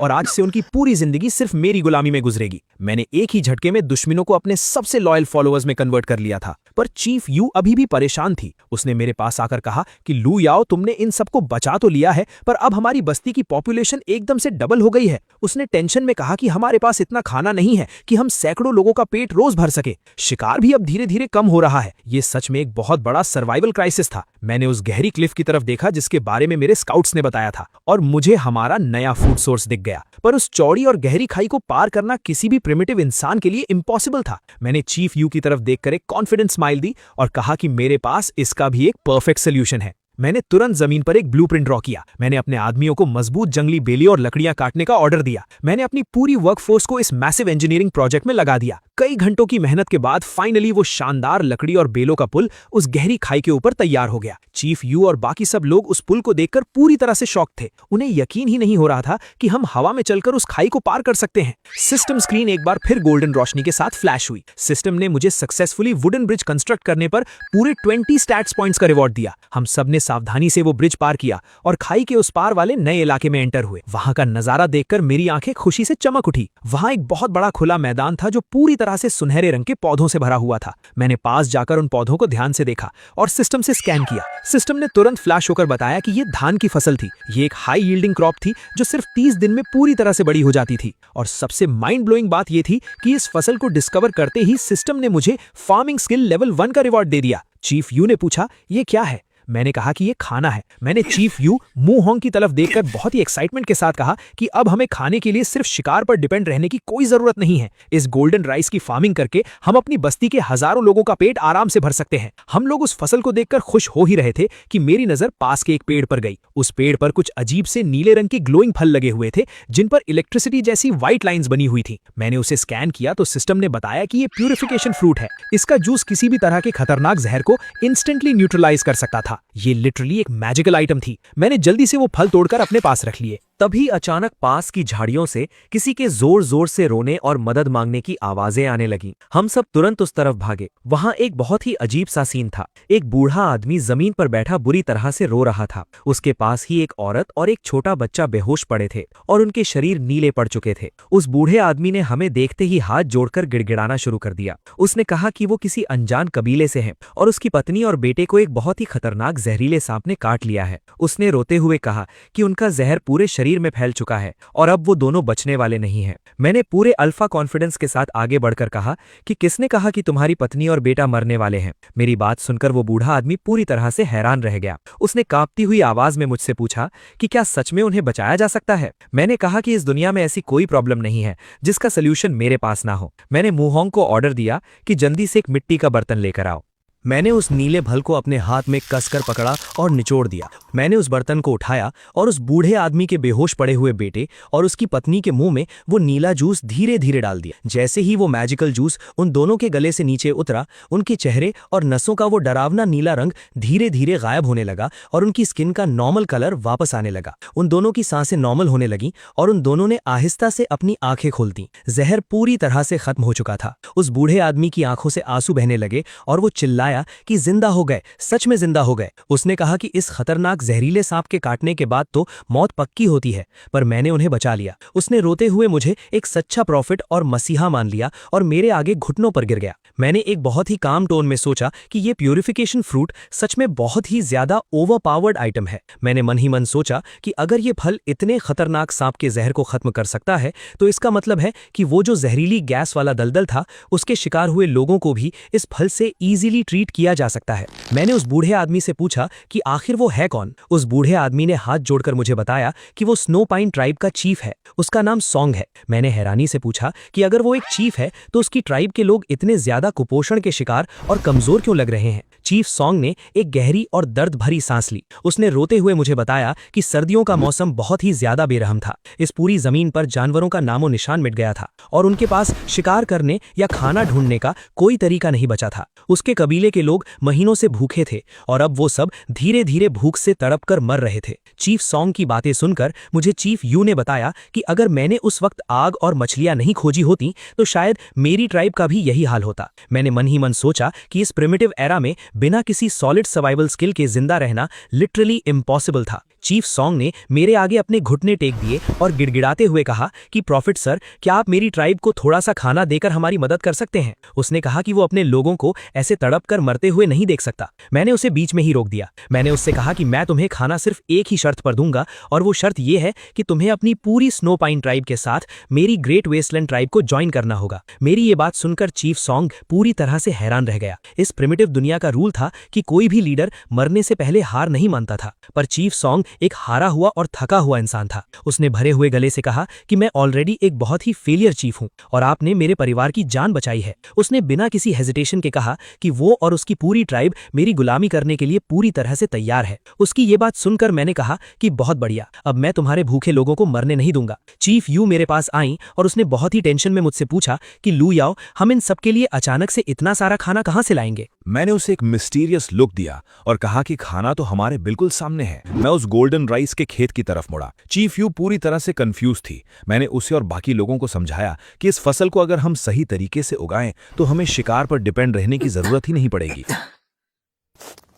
चीफ सॉन्ग ने निराश होकर कहा कि प्रॉफिट सर, जब तक ये फसल बड़ी होगी तब तक मेरे लोग भूख से मर चुके होंगे। मैंने अपने आदमियों को ऑर्डर दिया कि इस गोल्डन राइस के सारे बीज निकालकर जमीन में बो दो। उन्होंने वैसा ही किया। जैसे ही बीज मिट्टी में गए, मैंने अपना सिस्टम ओपन किया और अपना फार्मिंग स्किल लेवल 1 एक्टिवेट कर दिया। मेरे हाथों से एक बहुत ही ब्राइट गोल्डन रंग की मैजिकल एनर्जी निकली और सीधा उस मिट्टी के अंदर चली गई और अगले ही सेकंड जो हुआ उसे देखकर वहां खड़े हर एक इंसान की आंखें फटी की फटी रह गईं। वो बीज मैजिकली उसी वक्त अंकुरित हुए और देखते ही देखते हमारी आंखों के सामने एक पूरी की पूरी पकी हुई गोल्डन राइस की फसल खड़ी हो गई। वो सुनहरे रंग की फसल हवा में लहरा रही थी। चीफ सॉन्ग और उसके लोग तो खुशी और सदमे के मारे रोने लगे। उनके लिए ये लिटरली भगवान का किया हुआ कोई चमत्कार था। मैंने तब सोचा कि जब हम अपने मेन बेस पर वापस जाएंगे तो हम बहुत सारे खेती के टूल्स बनाएंगे और इस फार्मिंग तकनीक को पूरी डहवांग ट्राइब में फैला देंगे। चीफ सॉन्ग मेरे पास आकर रोने लगा और उसने मुझे एक सच्चा देवता मान लिया जिसके पास ऐसी मैजिकल पावर थी। उसने पूरे दिल से अनाउंस कर दिया कि आज से पूरी स्नो पाइन ट्राइब सिर्फ और सिर्फ मेरी कमांड मानेगी और मेरे अंडर काम करेगी। मैंने कहा कि ठीक है, जब तक हम यहाँ हैं हम यहाँ कुछ दिन और रुकेंगे और इस जगह को अपने एम्पायर का एक नया हिस्सा बनाएंगे। ये नई जमीन काफी उपजाऊ थी और मेरे फ्यूचर एक्सपेंशन प्लान्स के लिए बहुत इंपॉर्टेंट थी। फिर मैंने मैमथ ट्राइब को भी प्यूरिफिकेशन फ्रूट का इस्तेमाल करने दिया। वो मेरे शुक्रगुजार थे। तभी अचानक मेरी कानों में सिस्टम इंटरफेस का आवाज आया। सिस्टम ने मुझे एक बहुत ही एपिक नोटिफिकेशन दिया। मैंने सक्सेसफुली 2 नई ट्राइब्स यानी मैमथ ट्राइब और स्नो पाइन ट्राइब को अपने एम्पायर में मिला लिया था। इस मैसिव एक्सपेंशन के लिए सिस्टम ने मुझे पूरे 30 फ्री स्टैट्स पॉइंट्स का रिवॉर्ड दिया और सबसे बड़ी बात यह थी कि मेरा ruler of the land skill जो लेवल 1 पर था वो अब सीधा अपग्रेड होकर लेवल 2 पर पहुंच गया था। सिस्टम ने बताया कि अब मेरी टेरिटरी के अंदर मौजूद मेरी आर्मी के हर एक इंसान की स्ट्रेंथ, एजिलिटी, कॉन्स्टिट्यूशन और स्पिरिट में ऑटोमेटिकली +10 स्टैट्स पॉइंट्स का मैसिव बफ ऐड हो जाएगा। ये कोई नॉर्मल बफ नहीं था। +10 स्टैट्स पॉइंट्स का मतलब था कि मेरा हर एक ऑर्डिनरी वॉरियर अब एक सुपर ह्यूमन बन चुका था। मेरी आर्मी अब प्रैक्टिकली इनविंसिबल हो चुकी थी। मैं खुशी से अंदर ही अंदर झूम रहा था।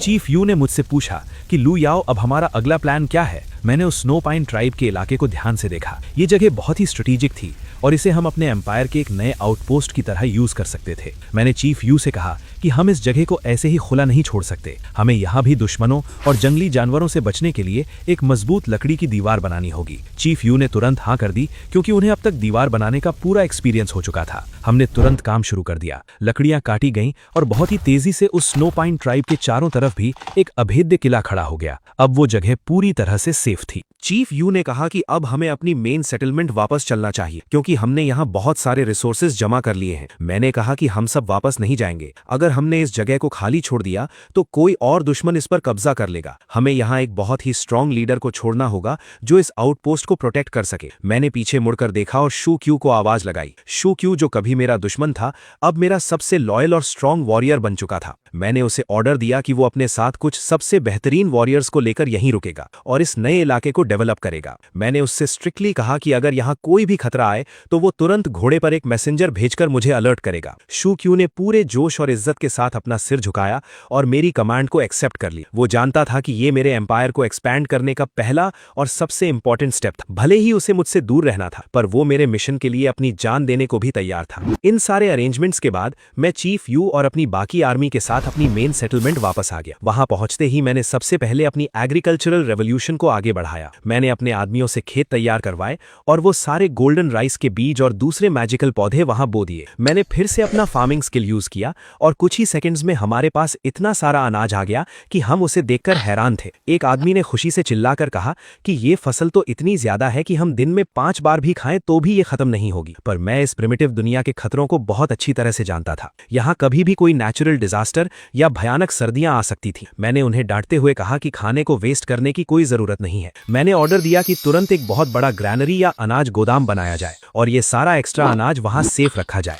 हमें फ्यूचर के लिए पूरी तैयारी करनी थी। इसी बीच मू होंग मेरे पास भागता हुआ आया। उसके चेहरे पर एक बहुत ही बड़ी खुशी थी। उसने मुझे बताया कि हमने पिछले 1 महीने में आपके डिजाइन किए हुए ट्रेब्यूशेट्स को बनाने पर दिन रात काम किया है और अब हमारे पास बहुत सारे ट्रेब्यूशेट्स तैयार हो चुके हैं। ये सुनकर मुझे बहुत सेटिस्फैक्शन फील हुआ। अब हमारी बस्ती पर हमला करना किसी भी एनिमी के लिए लिटरली मौत को दावत देना था। चीफ यू भी बहुत खुश थी पर उसने कहा कि हमें अभी भी अलर्ट रहना होगा क्योंकि बाहर की दुनिया बहुत अनजान है। मैंने कहा कि जब तक मेरे पास मेरी आर्मी और वेपन्स हैं हमें डरने की कोई जरूरत नहीं है। तभी बस्ती के बाहर से मेरे कुछ स्काउट्स बहुत ही तेजी से घोड़े दौड़ाते हुए अंदर आए। वो बहुत ज्यादा एक्साइटेड लग रहे थे। उन्होंने आकर रिपोर्ट दी कि चीफ, हमने दूर पहाड़ों के पास एक बहुत बड़ा आयरन ओर का खदान ढूंढा है। आयरन ओर का नाम सुनते ही मेरे कान खड़े हो गए। इस प्रिमिटिव दुनिया में आयरन यानी लोहे का मिलना किसी खजाने से कम नहीं था। अगर मैं लोहे के हथियार और आर्मर बना लूंगा तो मेरी आर्मी को इस दुनिया की कोई भी ताकत नहीं हरा पाएगी। मैंने तुरंत उन स्काउट्स को मुझे वहां ले जाने का ऑर्डर दिया। चीफ यू भी मेरे साथ चलने के लिए तैयार हो गई। जब हम उस पहाड़ी इलाके में पहुंचे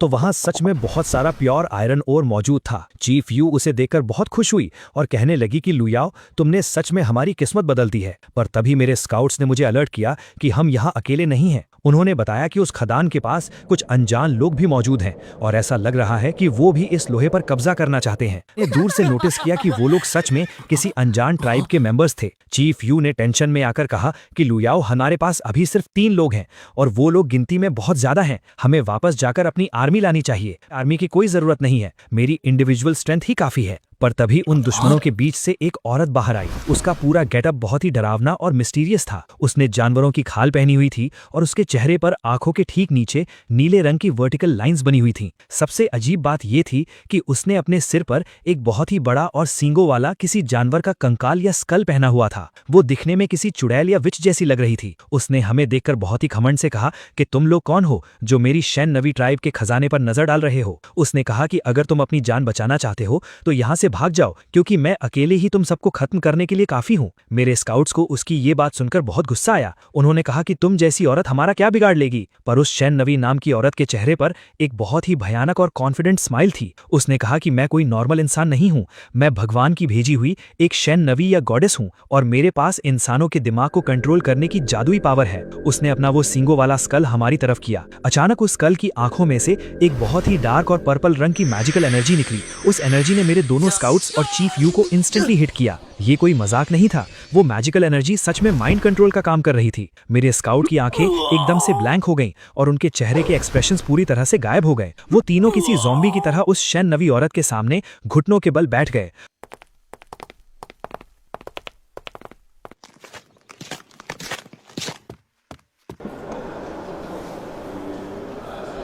मैं बहुत ज्यादा गुस्से में था। चीफ यू और मेरे सबसे अच्छे स्काउट्स उस चुड़ैल के कंट्रोल में थे। वो शैन नवी औरत सच में एक बहुत बड़ा खतरा थी। मुझे समझ आ गया था कि वो कोई नॉर्मल फाइटर नहीं है, बल्कि वो साइकिक अटैक्स करती है। तभी बस्ती के गेट पर एक बहुत ही अजीब सी हलचल हुई। मैंने देखा कि श्यू ख्यू, जो स्नो पाइन आउटपोस्ट पर था, वो अपने घोड़े पर बुरी तरह से घायल हालत में बस्ती के अंदर आ रहा था। उसका घोड़ा हाँफ रहा था और शूचू के चेहरे पर बहुत ज्यादा पैनिक था। वो सीधा मेरे पास आया और उसने कहा कि बहुत बड़ी मुसीबत आ गई है। चीफ यू को एक बहुत ही खतरनाक जहरीले सांप ने काट लिया है और वो मरने वाली है। आपको तुरंत मेरे साथ चलना होगा। उसकी ये बात सुनते ही बस्ती के बाकी लोग पैनिक करने लगे। मू होंग ने तुरंत मुझसे कहा कि हमें जल्दी चलना चाहिए, पर मेरा मॉडर्न गेमर दिमाग उस सिचुएशन को बहुत ही अलग तरीके से एनालाइज कर रहा था। मैंने शूचू की आंखों में देखा, उसकी बॉडी लैंग्वेज, उसके बात करने का तरीका, सब कुछ बहुत ही ज्यादा रोबोटिक और अननेचुरल लग रहा था। वो हमेशा मुझे पूरे रिस्पेक्ट के साथ रिपोर्ट करता था, पर इस वक्त उसकी आवाज में वो इमोशन नहीं था। मैंने तुरंत समझ लिया कि दाल में कुछ काला है। मैंने मू होंग को एक इशारा किया।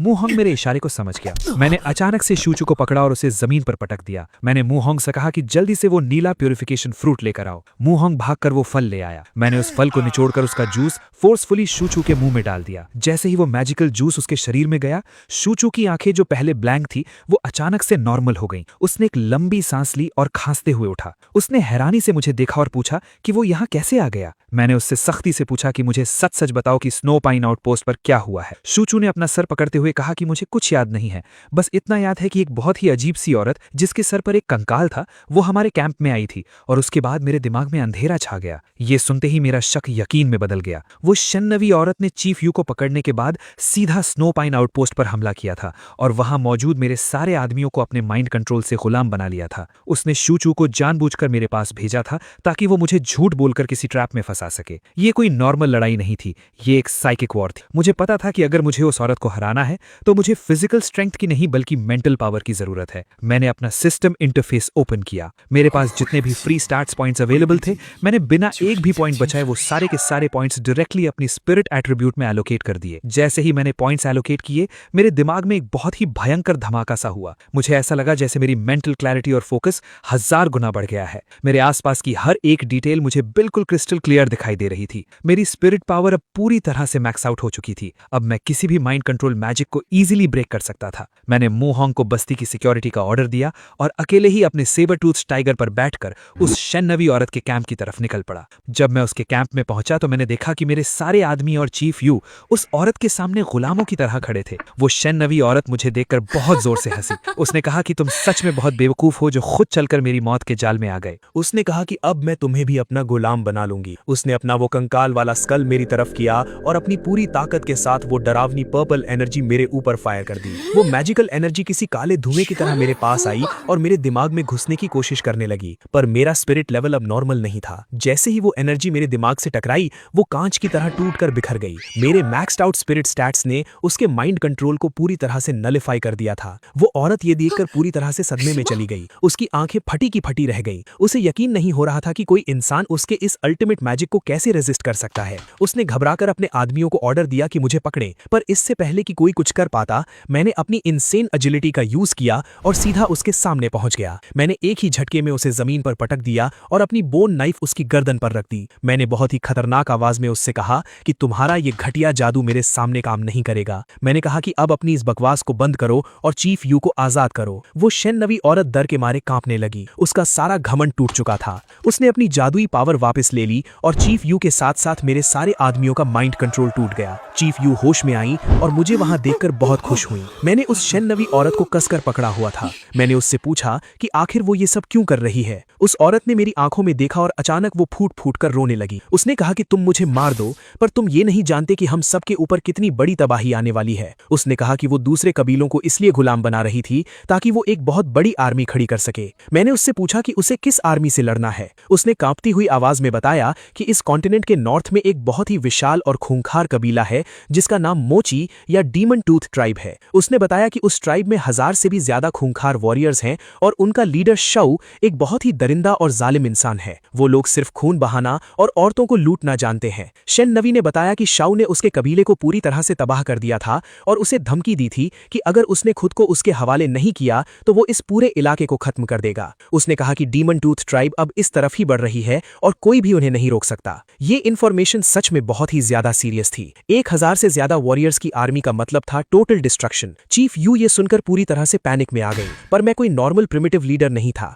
मेरे चेहरे पर डर की जगह एक बहुत ही खतरनाक स्माइल आ गई। मैंने शेन नवी औरत को छोड़ा और उससे कहा कि तुम बेवकूफ हो जो उन लोगों से डर रही हो। मैंने कहा कि तुम्हें लगता है कि तुम्हारी वो छोटी सी आर्मी उन्हें रोक पाती। मैंने उसे अपने साथ अपनी ग्रेट वेस्टलैंड ट्राइब के मेन बेस में लेकर आया। जब मैं उसे अपनी ग्रेट वेस्टलैंड ट्राइब के मेन बेस में लेकर आया तो वो वहां का डेवलपमेंट देखकर पूरी तरह से शॉक्ड रह गई। उसने हमारी ऊंची लकड़ी की दीवारें, हमारे गोल्डन राइस के खेत, हमारे घुड़सवार वॉरियर्स और सबसे बढ़कर हमारे वो मैसिव ट्रेब्यूशेस देखे। उसे अपनी आंखों पर यकीन नहीं हो रहा था कि कोई कबीला इतना एडवांस्ड कैसे हो सकता है। मैंने उससे कहा कि जो शाऊ तुम्हें डरा रहा है मैं उसे इसी मैदान में कुचल कर रख दूंगा। मैंने उसे अपना मास्टर प्लान समझाया। मैंने शेन नवी से कहा कि तुम वापस उस शाऊ के पास जाओगी और नाटक करोगी कि तुम उसकी ताकत के आगे सरेंडर कर रही हो। तुम उसे बातों में उलझाकर हमारी इस टेरिटरी की तरफ लेकर आओगी। बाकी का काम मैं और मेरी आर्मी कर लेंगे। शेन नवी मेरी बातों से इतनी ज्यादा इंप्रेस थी कि वो तुरंत मेरे प्लान के लिए तैयार हो गई। उसके जाने के बाद मैंने अपनी पूरी आर्मी को वॉर मोड में डाल दी। मैंने अपने घुड़सवारों को आर्चरी की स्पेशल ट्रेनिंग दी। मैंने उन्हें सिखाया कि कैसे घोड़े की रफ्तार के साथ साथ परफेक्ट निशाना लगाया जाता है। ये हॉर्स आर्चरी इस प्रिमिटिव एरा में एक इनविंसिबल मिलिट्री टैक्टिक थी। मैंने मू होंग को ऑर्डर दिया कि ट्रेब्यू सेट्स में बड़े पत्थरों की जगह आग के गोले फायर करने की तैयारी करो। हम उस डीमन टूथ ट्राइब को एक ऐसा सरप्राइज देने वाले थे जो उन्होंने अपने बुरे सपनों में भी नहीं सोचा होगा। कुछ दिनों बाद वो दिन आ ही गया। मेरे स्काउट्स ने रिपोर्ट दी कि डीमन टूथ ट्राइब की आर्मी हमारी बस्ती की तरफ बढ़ रही है। मैं अपनी पूरी फोर्स के साथ एक ऊंचे पहाड़ पर खड़ा था जहां से नीचे का पूरा मैदान साफ दिखाई दे रहा था। मैंने देखा कि सच में एक बहुत ही मैसिव आर्मी हमारी तरफ आ रही है। उनके वॉरियर्स के चेहरे पर खौफनाक पेंट था और उनके हाथों में भारी हथियार थे। सबसे आगे एक बहुत ही विशाल और मस्कुलर आदमी चल रहा था जिसके गले में खोपड़ियों की माला थी। वो शाऊ था। उसके बगल में शेन नवी चल रही थी जो उसे हमारे ट्रैप की तरफ लीड कर रही थी। शाऊ बहुत ही ज्यादा एरोगेंट लग रहा था। वो जोर जोर से हंस रहा था और कह रहा था कि इस छोटे से कबीले को तो वो अपने पैरों तले रौंद देगा। शेन नवी ने बहुत ही चालाकी से शाऊ और उसकी आर्मी को उस संकरे और खुले मैदान में लाकर खड़ा कर दिया जहां मेरे ट्रेब्यू सेट्स की रेंज बिल्कुल परफेक्ट थी। जैसे ही वो लोग उस किल जोन में पहुंचे शेन नवी वहां से भागकर सुरक्षित जगह पर आ गई। शाऊ को कुछ समझ नहीं आया। आसमान में एक बहुत ही खौफनाक नजारा था। मेरे दर्जनों ट्रेब्यू सेट्स ने एक साथ हवा में आग से धधकते हुए भारी पत्थर फायर कर दिए। वो आग के गोले उल्का पिंडों की तरह सीधा डीमन टूथ ट्राइब की आर्मी के बीच में जाकर गिरे। वहां भयंकर धमाके हुए और आग लग गई। शाऊ की आर्मी में टोटल केओस फैल गया। वो लोग समझ ही नहीं पा रहे थे कि आसमान से आग कैसे बरस रही है। तभी शेन नवी भागते हुए मेरे पास आई। शाऊ भी उसके पीछे भागते हुए आया, पर तभी मेरी कैवलरी ने मैदान में एंट्री ली। शाऊ ने पूछा कि आखिर मैं कौन हूं और मैंने जवाब दिया कि मैं ही वो हूं जिसने ये प्लान बनाया है। शाऊ फिर भी घमंडी था, लेकिन उसके एक अंडरलिंग ने आकर कहा कि शाऊ का एरिया कुछ लोग नष्ट कर रहे हैं। मेरे ruler of the land level 2 के बफ की वजह से मेरे वॉरियर्स की स्पीड और एक्यूरेसी अनमैच्ड थी। उन्होंने घोड़ों पर बैठे बैठे उन भागते हुए दुश्मनों पर तीरों की ऐसी बारिश की कि दुश्मन गाजर मूली की तरह कटकर जमीन पर गिरने लगे। उसने मेरी तरफ देखा और गुस्से में पूछा कि मैं आखिर कौन हूं। मैंने उसे स्मर्क करते हुए घूर कर देखा और जोर से बोला, मैं इस ट्राइब ट्राइब का बॉस हूँ और जिस औरत को तू अपने साथ लाया है वो मेरी औरत है। ये सुनते ही शू की मर्दानगी को सीधी चोट पहुंची। वो गुस्से से आग बबूला हो गया और उसने जोर से चिल्लाकर हम पर हमला करना शुरू किया। इन्हें इनकी औकात दिखाना होगा, सबको मार डालूंगा, वो चिल्लाया। मैंने एरो का इस्तेमाल किया लेकिन उसने उस एरो को नाकाम कर दिया। मुझे कुछ देर के लिए लगा कि कैसे ये मुझे ओवरपावर कर रहा है। उसने अपना एक मैसिव पत्थर उठाया और मेरे सिर पर पूरी ताकत से वार किया, पर मैं तो अपने सारे स्टैट्स, पॉइंट्स, स्पिरिट और स्ट्रेंथ पे मैक्स आउट कर चुका था। मैंने बिना अपनी जगह से हिले अपनी बॉडी को हल्का सा साइड किया और उसके भारी अटैक को सिर्फ अपने नंगे हाथ से हवा में ही रोक लिया। फिर पीछे से शेन नवी ने अपनी जादू दिखाई और आखिरकार शू ढेर हो गया और ऐसे ही हम वॉर जीत गए। शेन नवी मेरे पास आई और शर्माते हुए बोली कि क्या वो अब सच में मेरी औरत है। मैंने उससे कहा कि वो बस शू की टॉन्ट करने के लिए मैंने कहा था। ये सुनकर शेन नवी थोड़ी उदास हो गई। रात हो चुकी थी। पूरे बेस में इस अल्टीमेट एपिक विक्ट्री का सेलिब्रेशन चल रहा था। हमने मोची ट्राइब के उन हजारों बचे हुए लोगों को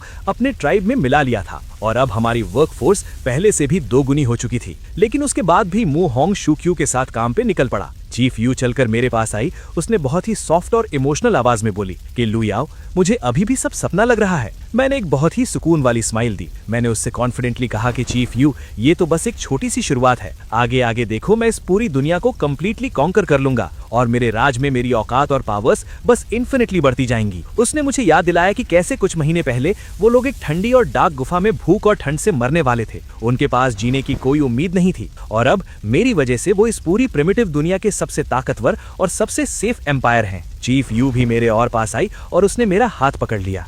मैंने भी उसके कंधे को सहलाया। शेन नवी तभी मेरे पास आई। उसने बड़ी ही शांति से मुझे बताया कि उसने सभी नए लोगों और कैप्टिव्स के लिए हाउसेज अरेंज कर दिए हैं और अब मुझे और चीफ यू को आराम करना चाहिए। मैंने भी चीफ यू को कहा कि वो बहुत टाइम से कैप्टिव थे, इसलिए उसे रेस्ट लेना चाहिए। लेकिन चीफ यू बड़ी ही शर्माते हुए मुझसे पूछा कि लू याओ, क्या आज रात हम दोनों एक साथ एक ही टेंट में सो सकते हैं? उसकी आंखों में एक अजीब सी चमक थी और उसकी इस रिक्वेस्ट को सुनकर मैं थोड़ा सा चौंक गया। मैंने एक प्रिंस की तरह उसे कैरी किया और स्माइल की और कहा कि हाँ बिल्कुल, आज रात हम एक साथ आराम करेंगे। हम दोनों ने टेंट में आराम से रात बिताया।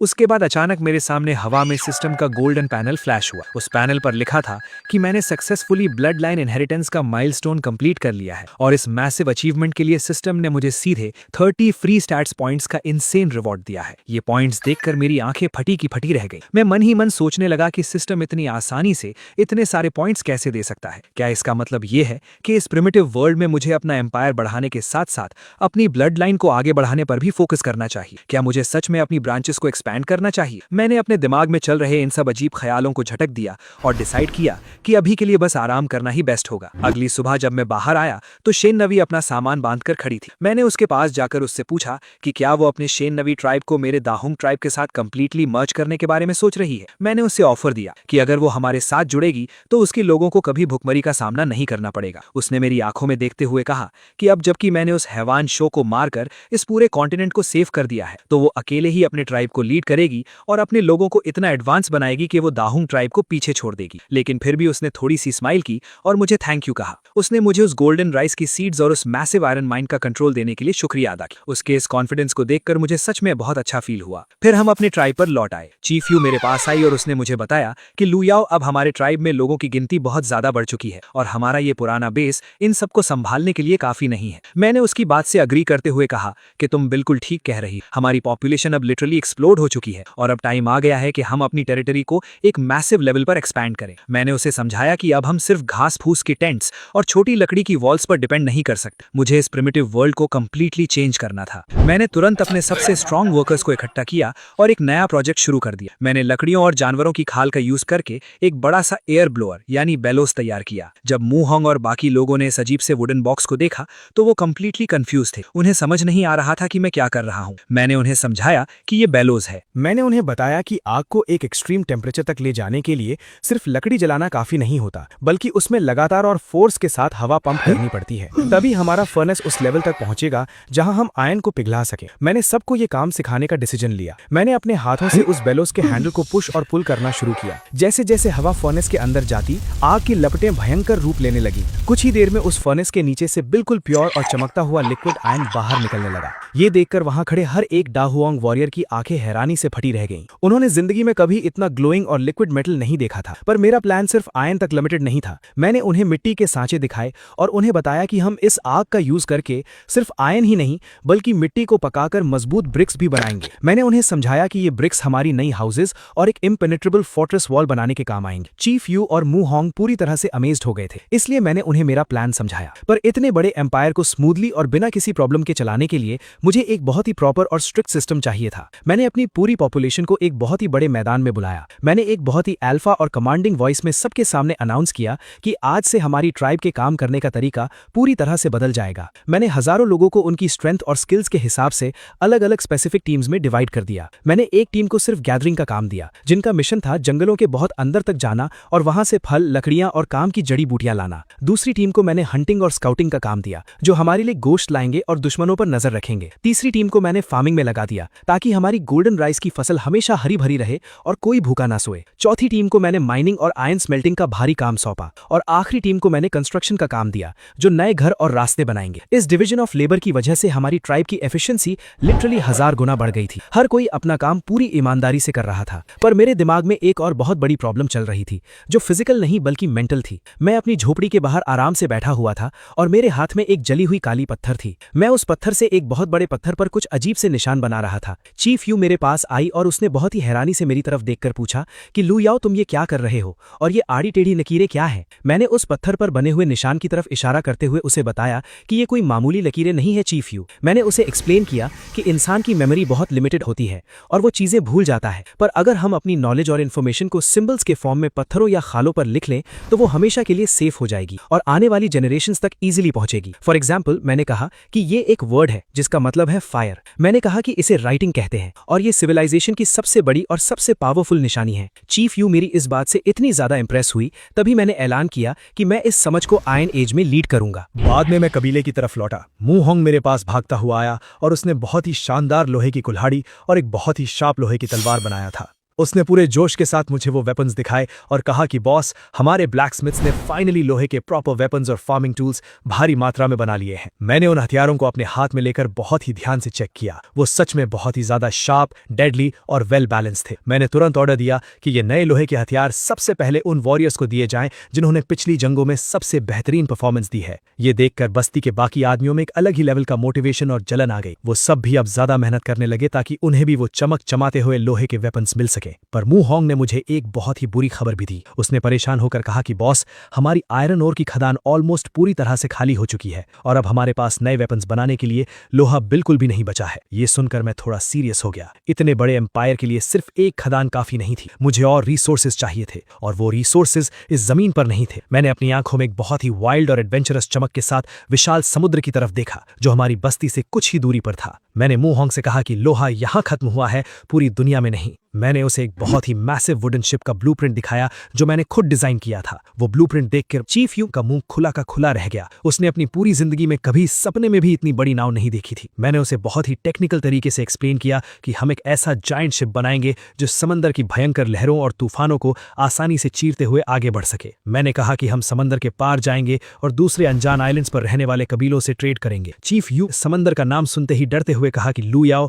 समंदर बहुत ही ज्यादा खतरनाक है और वहां जाना सीधे मौत के मुंह में जाने जैसा है। पर मेरा कॉन्फिडेंस एकदम आसमान पर था। मैंने उसे एश्योरेंस दिया कि मेरा डिजाइन किया हुआ शिप कभी नहीं डूबेगा और सिर्फ इतना ही नहीं, बहुत ही धीरे से बताया कि मैं एक और बहुत ही खतरनाक और टॉप सीक्रेट वेपन पे काम कर रहा हूं। मैंने उसे बताया कि मैंने जानवरों की चर्बी से जो ऑयल और केमिकल्स निकाले हैं उनसे मैं डायनामाइट बना रहा हूं। मैंने कहा कि यह डायनामाइट एक ऐसा जालिम और एक्सप्लोसिव हथियार होगा जो एक ही धमाके में पूरे के पूरे पहाड़ को उड़ा सकता है। महीनों की कड़ी मेहनत और हजारों लोगों के पसीने के बाद फाइनली हमारा वो मैसिव वुडन शिप समंदर के किनारे बनकर पूरी तरह से तैयार खड़ा था। वो शिप सच में किसी पानी पर तैरते हुए बहुत बड़े महल जैसा लग रहा था। मैंने बस्ती के सबसे फिजिकली स्ट्रांग और ब्रेव वॉरियर्स को सिलेक्ट किया और उन्हें अपने साथ शिप पर सवार होने का ऑर्डर दिया। मैंने चीफ यू और शेन नवी को बस्ती की सिक्योरिटी की पूरी जिम्मेदारी सौंपी और अपने sabre tooth tiger Shao Bai को भी अपने साथ शिप पर चढ़ा लिया, क्योंकि मुझे किसी भी अनजान खतरे के लिए तैयार रहना था। हमने अपनी भारी पतवारें खोलीं और समंदर की उन खूंखार और ऊंची लहरों पर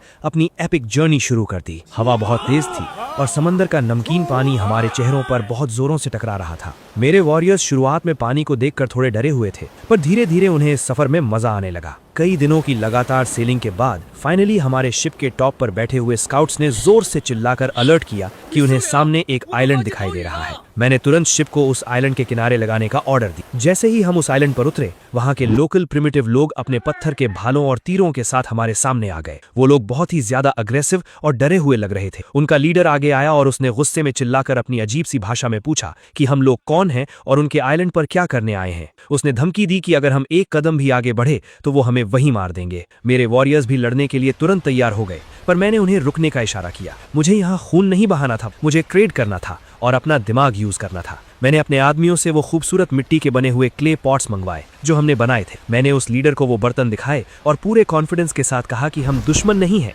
मैंने उसे समझाया कि ये जादुई बर्तन हैं जिनमें वो पानी उबाल सकते हैं और अपना गोश्त आराम से पका सकते हैं। मैंने डिटेल में एक्सप्लेन किया कि कच्चा खाना और गंदा पानी पीने से भयंकर बीमारियां होती हैं, पर इन बर्तनों का इस्तेमाल करके उनके कबीले के लोग लंबी उम्र तक जिंदा रह सकते हैं। उस लीडर ने उन बर्तनों को बहुत ही हैरानी से देखा। उनके लिए ये सच में एक एलियन टेक्नोलॉजी थी। उसने लालच में आकर पूछा कि हमें इन बर्तनों के बदले क्या चाहिए। मेरी नजर उनके आइलैंड पर पड़े हुए कुछ अजीब से रंग के भारी पत्थरों पर गई। ये कोई नॉर्मल पत्थर नहीं है, बल्कि ये इम्प्योर आयरन ओर है जिसमें तांबा और रियल गार यानी सल्फर जैसी बहुत ही कीमती चीजें मिक्स हैं। ये मेरे लिए एक एब्सोल्यूट जैकपॉट था। सल्फर का मतलब था कि अब मैं अपना डायनामाइट इजीली और बहुत ही पावर के साथ बना सकता था। मैंने उस लीडर से कहा कि हमें बस ये बेकार पत्थर दे दो और ये जादुई बर्तन ले लो। वो लीडर खुशी खुशी मान गया क्योंकि उसके हिसाब से वो सिर्फ कूड़ा दे रहा था। हमने सक्सेसफुली अपनी पहली मैरिटाइम ट्रेड कंप्लीट कर ली थी। तभी सिस्टम का गोल्डन पैनल फ्लैश हुआ और मुझे इस पहली सक्सेसफुल सी ट्रेडिंग के लिए पूरे 20 फ्री स्टैट्स पॉइंट्स का शानदार रिवॉर्ड मिल गया। मैं खुशी से झूम रहा था।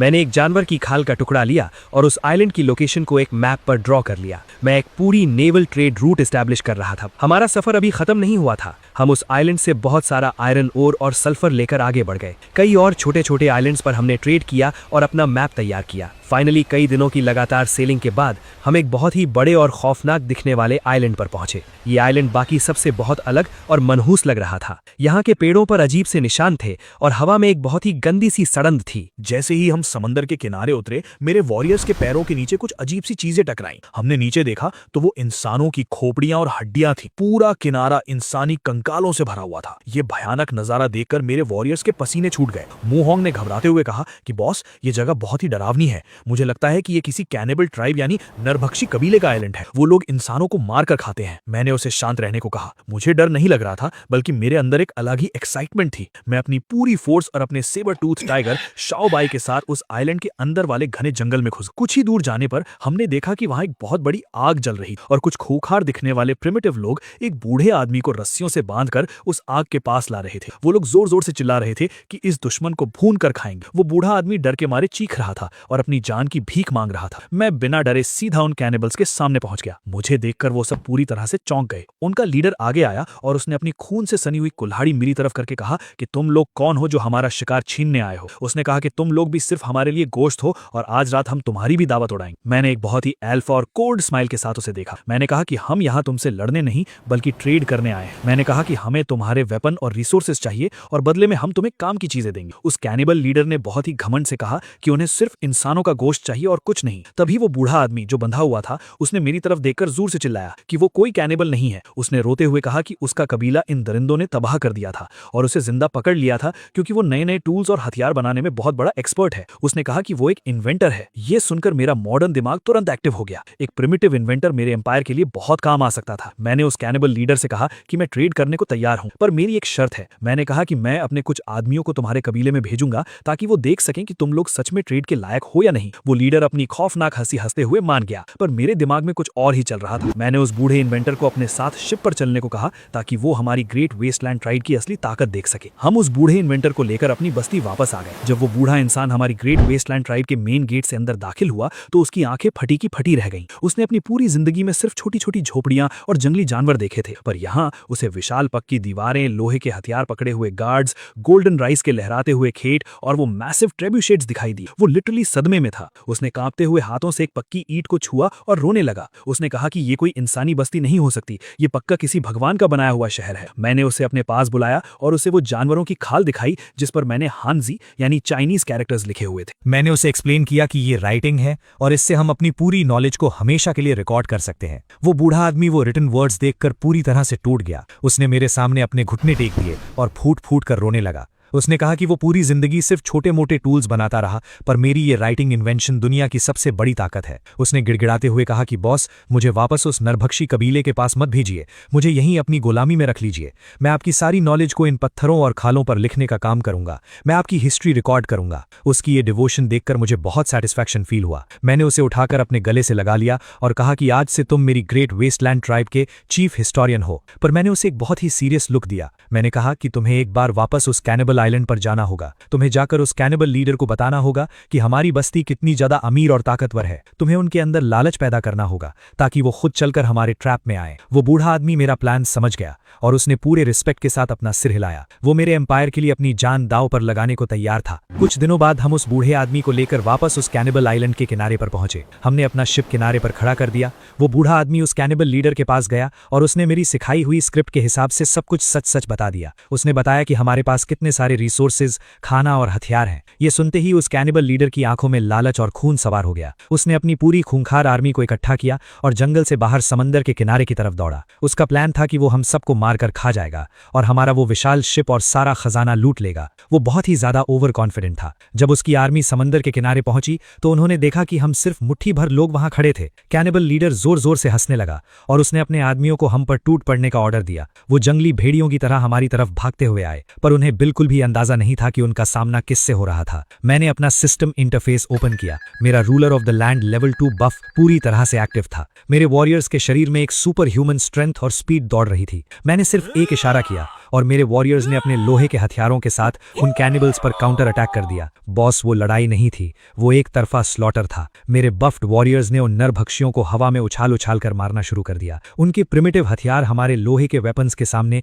तिनके की तरह टूट रहे थे। कुछ ही मिनटों में समंदर का किनारा उन कैनिबल्स की लाशों से भर गया। उनका लीडर ये भयानक तबाही देखकर पूरी तरह से सदमे में चला गया था। उसे यकीन नहीं हो रहा था कि मेरे कुछ वॉरियर्स उसकी पूरी खूंखार आर्मी को कैसे काट रहे हैं। अपने आदमियों को इस तरह मरता देख वो कैनिबल लीडर गुस्से से पूरी तरह पागल हो गया। वो सच में एक बहुत ही जायंट और मस्कुलर मॉन्स्टर था। उसने अपनी भारी और नुकीली भाला उठाई और पूरी ताकत के साथ मेरी तरफ दौड़ा। उसकी आंखों में खून सवार था। मुंहोंग ने चिल्लाकर मुझे अलर्ट किया कि बॉस, वो लीडर बहुत खतरनाक है, बच के रहना। मैंने बहुत ही कामली अपना सिस्टम इंटरफेस ओपन किया। नेम लू याओ, स्ट्रेंथ 64, एजिलिटी 14, डिफेंस 10, स्पिरिट 113। मेरे पास जितने भी स्टैट्स पॉइंट्स थे मैंने वो सारे के सारे डायरेक्टली अपनी डिफेंस एट्रीब्यूट में एलोकेट कर दी। मेरी मसल्स और मेरी स्किन अचानक से किसी अनब्रेकेबल स्टील की तरह सख्त हो गई। वो कैनिबल लीडर अपनी पूरी ताकत के साथ वो नुकीली भाला सीधा मेरी छाती पर दे मारी, पर जैसे ही वो भाला मेरी स्किन से टकराया वो भाला वहीं से टूटकर 2 टुकड़े हो गया। वो लीडर धक्के से पीछे गिरा। उसे अपनी आंखों पर विश्वास नहीं हो रहा था कि कोई इंसान बिना आर्मर के इतने भयानक वार को कैसे रोक सकता है। वो डर के मारे कांपने लगा। मैंने एक बहुत ही खौफनाक और शैतानी स्माइल के साथ उसकी तरफ देखा। मैंने कहा कि अब मैं तुम्हें दिखाता हूं कि असली तबाही क्या होती है। मैंने अपनी कमर से वो डायनामाइट का बंडल निकाला जो मैंने सल्फर और एनिमल फैट से बनाया था। मैंने अपनी उंगलियों से फायर स्पेल एक्टिवेट किया और उस डायनामाइट की रस्सी को आग लगा दी। वो रस्सी फुसफुसाते हुए जलने लगी। मैंने वो डायनामाइट का बंडल पूरी ताकत से उन बचे हुए कैनिबल्स के बीच में फेंक दिया। अगले ही सेकंड एक ऐसा भयंकर और कान फाड़ देने वाला धमाका हुआ कि पूरा आइलैंड हिल गया। आग की एक बहुत बड़ी मशरूम क्लाउड हवा में उठी और वहां मौजूद सारे के सारे दुश्मन हवा में उड़कर चीथड़े चीथड़े हो गए। वो खौफनाक धमाका देखकर जो कुछ कैनिबल जिंदा बच गए थे उनकी रूह कांप गई। उन्होंने अपने सारे हथियार जमीन पर फेंक दिए और मेरे सामने घुटनों के बल बैठकर रोते हुए अपनी जान की भीख मांगने लगे। हमने उन सबको पकड़ लिया और शिप में लाकर हम उनको हमारी ट्राइब में ले जा रहे थे। वो लोग रो पड़े कि प्रिमिटिव रूल्स के हिसाब से उनका मरना तय है। म्यू हॉम ने अपनी लोहे की तलवार निकाली और गुस्से में कहा कि बॉस, ये बूढ़ा आदमी ही धोखेबाज है। इन नरभक्षियों को जिंदा रहने का कोई हक नहीं है। हमें इन्हें भी इसी वक्त मार देना चाहिए। ये बोलकर उसने हमला कर दिया, लेकिन मैंने उसे रोका। मैंने उन कैदियों को देखा। मैंने कहा कि मरे हुए लोग हमारे किसी काम के नहीं हैं। हमारी ग्रेट वेस्टलैंड ट्राइब बहुत तेजी से फैल रही है और हमें अपने खेतों में काम करने के लिए, पत्थरों को तोड़ने के लिए और नए शहर बसाने के लिए बहुत सारे मजबूत मजदूरों की जरूरत है। मैंने डिक्लेयर किया कि आज से ये खूंखार नरभक्षी सिर्फ हमारे गुलाम हैं और इनकी पूरी जिंदगी हमारे एम्पायर को बनाने में खर्च होगी। हम सब जब ट्राइब लौटे तब सब ने काम स्टार्ट कर दिया। चीफ यू प्यार से मेरे कंधों में आ पड़ी और कहा, तुम सच में लाजवाब हो, इतने सारे लोगों को काम में ले लिया। वो बहुत खुश थी। बाद में मैंने उस बूढ़े को कहा कि अब तुम्हारा काम शुरू होता है। तुम्हें मेरी इस जीत को, मेरे इस एम्पायर के बनने की पूरी कहानी को उन पत्थरों और खालों पर अपने लिखे हुए शब्दों में हमेशा के लिए दर्ज करना है। वो बूढ़ा इंसान रोते हुए मेरे सामने झुक गया और उसने कहा कि बॉस, मैं आपकी इस महान हिस्ट्री को अपनी आखिरी सांस तक रिकॉर्ड करूंगा। मैं चीफ यू के साथ था और आसमान की तरफ देखने लगा। मैंने एक ठंडी गुफा से शुरुआत की थी और आज मैं इस पूरी प्रिमिटिव वर्ल्ड का सबसे बड़ा एम्परर बन चुका था। मेरा सिस्टम मुझे अभी और भी बहुत सारी पावर्स देने वाला है और आज लू याओ इस प्रिमिटिव वर्ल्ड का एब्सोल्यूट गॉड बन चुका था और ये तो बस शुरुआत थी। हे दोस्तों, इस वीडियो को देखने के लिए आपका बहुत बहुत शुक्रिया। प्लीज इस वीडियो को लाइक और शेयर जरूर करें। तो प्लीज इस वीडियो को अपना पूरा सपोर्ट दें और ऐसी ही नई नई स्टोरीज के लिए चैनल को अभी सब्सक्राइब कर लें। मिलते हैं अगले वीडियो में।